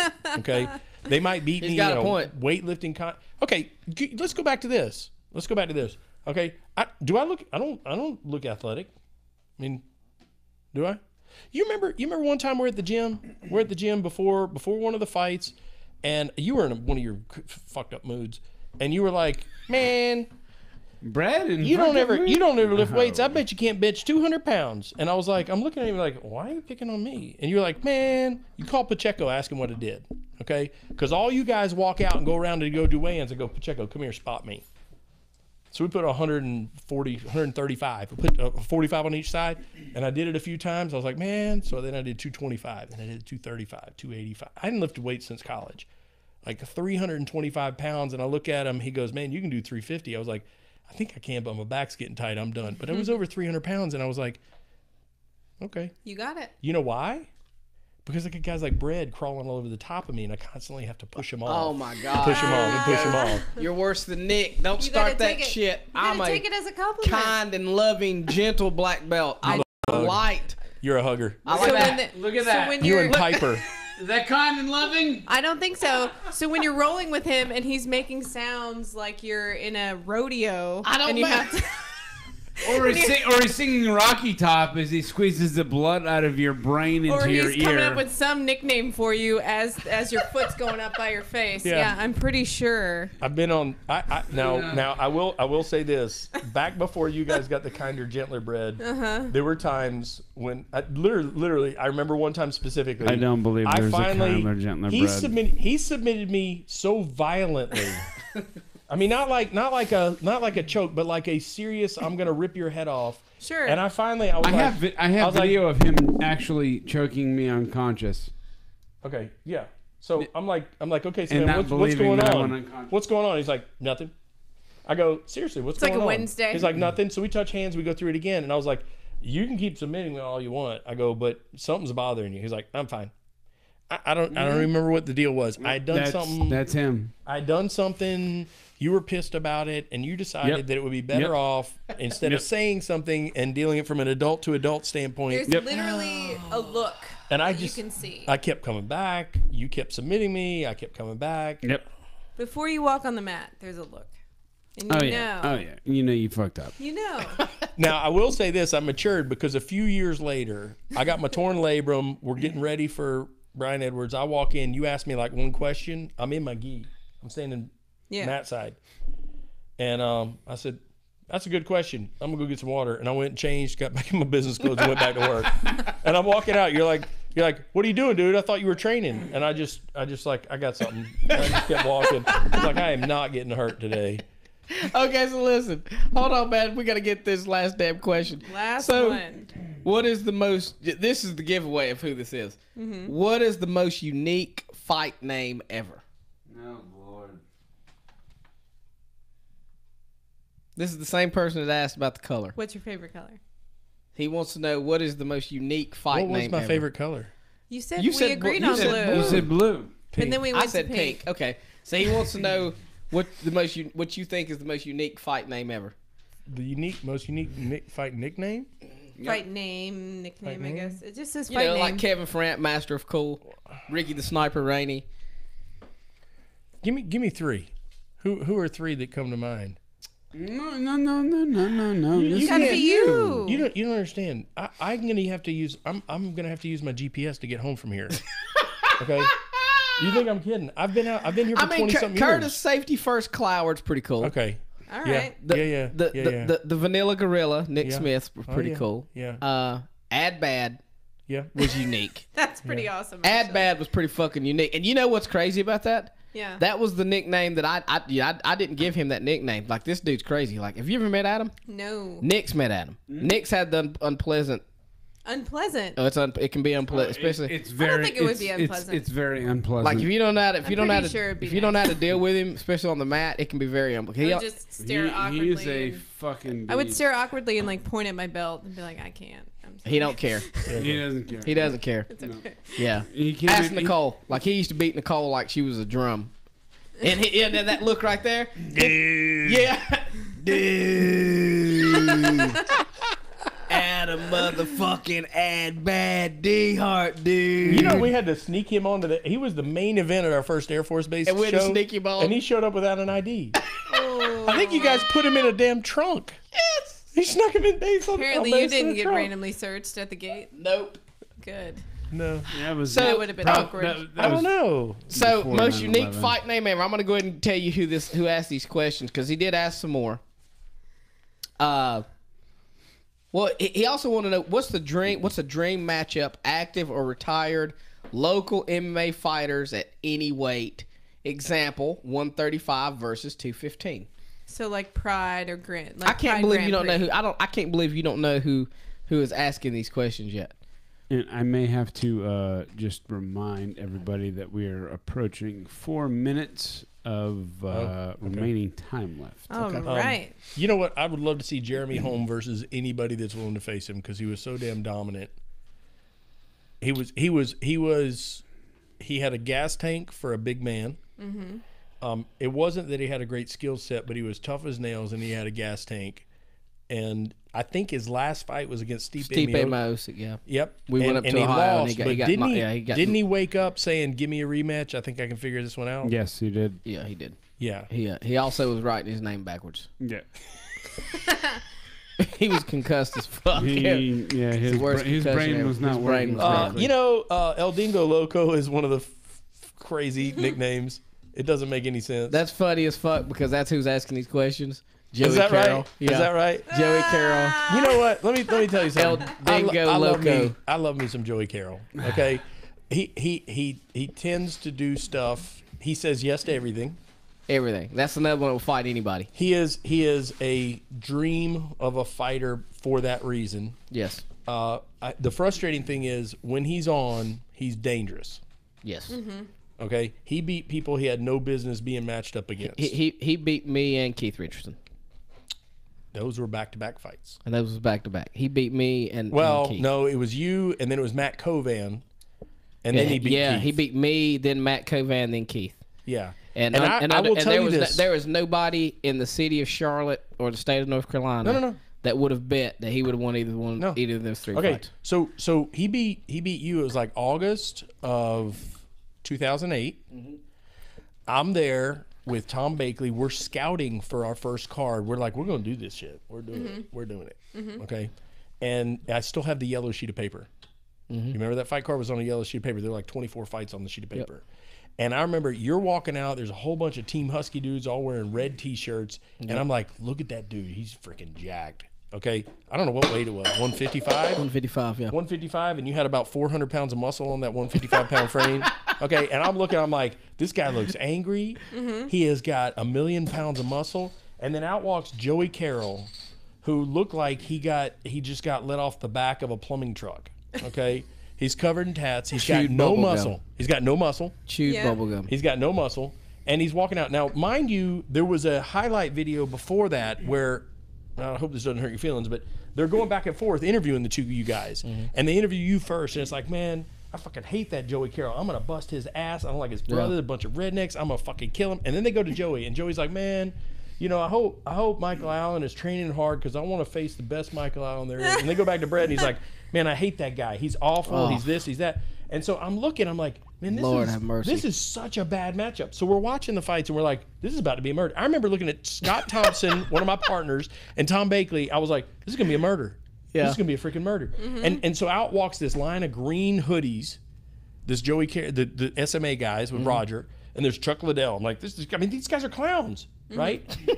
And next thing you know, Joey did his takedown that he did in his first 10 or so fights, which involves him getting punched squarely in the nose really hard, and then he hits the ground on his back, pretty much knocked out, and then the opponent jumps on him to finish and ends up in an armbar. Dude. Okay, and you're standing there with your hands against the cage, looking at your coach Husky, going, I don't know. And Husky's like, the hell's going on? And Joey's up on top of the cage with a microphone in his hand talking for like 15 minutes. Oh, so pissed. And you know what really fucking... And if we were betting on that, if we were betting on that today or then, 99.9% of the people would say, hands down, Brad's going to win. Hands down, Keith Richardson's going to win. Hands down, Matt Covan's going to win. Fuck that. I trained Joey afterwards. He was part of my team. Did you ever struggle with him when you were training? Just being honest, no. Never. I mean, you saw me and him roll, and it was no comparison. No comparison. Joey, when he's on, he's a different animal. He is unbelievable and unbearable. Joey, when he's thinking about signing autographs and stardom and fame, I got a 21-year-old daughter that can probably beat him up. Listen, if I'm on the street and I have three, as Big Daddy D Donald Trump would put it, three bad hombres. We mentioned it once. He's a foxhole buddy. If I have three bad hombres getting ready to jump me in the alley, I don't need nobody but fucking Joey Carroll. Yep. You give me Joey Carroll, and we're coming up out that motherfucker. I don't give a damn for that could be five of them. I've told him this. He's a foxhole buddy. He's a foxhole buddy. You got one person you can bring in with you, and it's the apocalypse. Yep. And you got to depend on him. He's not going to say no to anything. Yeah, I'm taking Joey. He's not going to deviate from the rule book. No, I'm taking Joey. And he's never going to look at himself and go, "Man, this sucks." He's going to follow the instructions to a T. Yep. If I can't look him, Keith Richardson, Adam D. Hart, Roger Curl, they're foxhole buddies. Yep. He said, "Will there ever be?" They've never been in foxhole though. Will there ever? Huh? What? He said they'd never been in foxhole. Keith Richardson's never been in a foxhole? Oh, he has actually. Okay. All right. Thank you. Will there ever be? Actually, he did three tours. So, yeah. Will there ever be a North Carolina or Fight Lab Hall of Fame? Yes, we have one. Yes. Jeremy Holmes in it. Adam D. Hart. We got somebody else in it. Blaine Thomas. Is Blaine? Yeah. Nice. And I think Cam Ferrant. Did we not put Cam Ferrant in? Or was it just them three? You remember? I can't remember stuff. So, okay. Well, I'll talk to him next week about it. Joey also said if he wins the tickets, please donate that to some kids who are less fortunate. It's killing me. I love him. How the fuck do you? What? I mean, my God. He said if he wins the tickets, give them to some kids. Give them to somebody else. Give them some kids. And then there is one question that's not on here.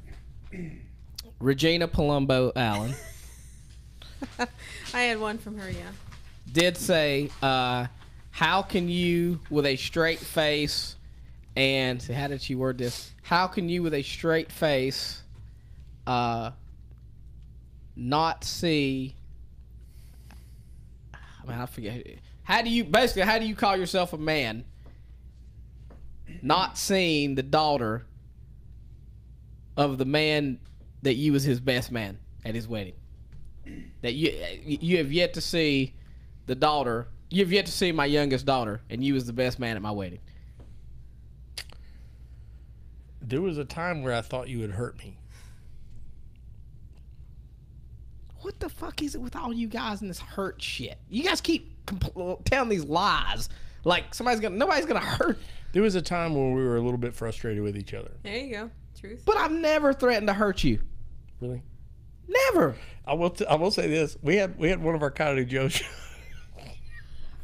Coyote Joe shows. I spent all day helping Tom set up. I would go home and take a shower. I would stop at the Dairy Queen right up the road from Coyote Joe's, and I get myself an Oreo and M&M Blizzard, and I come walking in, and now my dad trying to help us out would go around and lock all my cage boxes. Yeah. And I would say, Dad, don't lock my cage boxes. He was like, but people will steal stuff. I was like, Dad, it's not your business. Don't lock my cage boxes. Well, my dad will walk around and lock the cage boxes. So it's time for the rules meeting. I come walking in, and I'm looking around, and there's gloves and tape and gauze fucking everywhere. I'm like, what happened? And one of the guys goes, Bread, like freaking Donkey Kong, picks up, can't get the box open because it's locked, gets up on stage with it and puts it above his head and starts screaming and throws it down and it blasts open and stuff's everywhere. And look, he remembers it too. Do you remember that? So I walk in and I know what he's about to say. I walk in like my happy-go-lucky stealth because we're about to have the fights. My work's done. I've got my Oreo and M&M Blizzard. I'm like, hey, what's going on? And Bread's seen. I mean, he's got blood in his eyes. He's like, I couldn't get in the damn box. I was like, it looks like you got into me. And he's like literally right up in my face, nose to nose. And I'm sitting there, and what's going through my mind is like, I'm about to die. And he reaches up and he puts both arms up, and then he puts them around me, and he's got I can feel it. He's got a gable grip around me. Yeah. And he's right up in my ear, and I'm thinking, here we go. I'm going to get what they call it a suplex. Sure. I'm about to get suplexed on the dance floor at Coyote Joe's. And he goes, I love you, man. And then he kisses me on the cheek, and he lets go, and he goes, but you make me mad sometimes. And then he walks off. Dude, I was fucking mad. I couldn't see. Dude, I'll never. Hey. Nick's got the microphone in He his does that. eyeball. He does that to me Oh, in the morning. man. Dude. Hey, but you know what? That means you care. That means I care. Because, boy, if it'd been anybody. Have you guys ever seen American Gangster? Yeah. Yep. Do you remember when Denzel Washington's nephew had messed up the package or something? Yep. And Denzel Washington was chewing his ass out, and the guy was like, but I didn't mean to. And he grabbed him by the back of the head, and he hugged him, and he said, boy, if you wasn't my brother, blow your damn head off. I'll never forget that day, Kyle. You're right, man. I forgot all about that. But good answer to Regina's question. And for the record, as we end this podcast, you need to get over it. You need to see Aaliyah, my youngest daughter. One of the reasons She is about the cutest thing ever. Oh man, she's adorable. She's something else, and she's got my personality and Gina's personality combined. She looks like Gina though. Does she? She's the only kid of mine that she resembles me. She's beautiful. But she just stands in the corner and she looks at you and she says, wait a minute, hold on. What was that supposed to mean? I said she looks like Regina. She sort of resembles me, and you go, she's beautiful. She's beautiful. She's beautiful. I'm beautiful. Girl. Are you? Okay, I'm good. but all kidding aside, don't be a stranger. Come see the family. Right. Come when you get healthy. Please come train. Okay? You're always welcome here. You've always got a home here at Checkmat. All right. Until you say otherwise, you're a Checkmat brown belt. That's just the end of the story. Nobody can ever change that. Thank you. And this has been great. This has been phenomenal. In fact, we're gonna have to have you. We didn't even get through. We have round 2. We're gonna have to have round 2. Or you could just have like a monthly lore session with Kenny. This is our longest podcast ever. We're Which is already fantastic. at 2:45. Good gracious. Just wanted to bring the announcements back for Geese for GIs. May 19th, 116 Branchwood Shopping Center in Jacksonville, North Carolina, 28546. Yes. U.S. Grappling Seminar Rules, May 20th, here at Checkmat Charlotte, 34151 Westinghouse Boulevard, Suite 5, Charlotte, North Carolina, 9 a.m. Yes. May 9th, the Chico Mendes Seminar at Checkmat Mint Hill at 12 p.m. June 16th, Naga, and June 23rd, the Toro Cup 11. Nice. And June 22nd, Fight Lab. June 22nd, Fight Lab. Yeah. What is that, 59? 5'9". 5'9". Wow. I'm glad I'm not in it. And then Fuck that shit.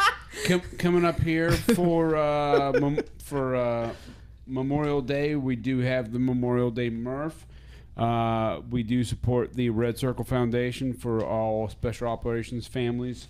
So if you guys want to check it out, go to the redcirclefoundation.org, donate, and participate in the Memorial Day Murph. It is a 1 mile run followed by 100 pull-ups, 200 push-ups, 300 air squats, and another 1 mile run in 20 pounds of body armor. How many days? How many hours? How many days? Just check it out. Come on over. RedCircleFoundation.org, or you can go to Forge.com. They are also supporting it. And then for anybody else is out there, is the any veterans out there need help, contact Gees for GIs. And if you have any questions, just call us here or email us at thebreadskitchen@gmail.com, and we will get back to you as soon as possible. And don't forget, next week we will have live on the Bread's Kitchen, the master of cool, Kevin Ferrant. Awesome. Can't wait for that, man. That's going to be awesome. Megan, do you have anything? I do not. So this has been fun. It's been fun, ain't it? K-Dog. This was fun. Love you guys. This is Thanks awesome. for tuning in if you watch the whole thing. If not, listen to the replay, SoundCloud, Stitcher. Just go to thebreadskitchen.com and you can see all the different links and subscribe. Peace.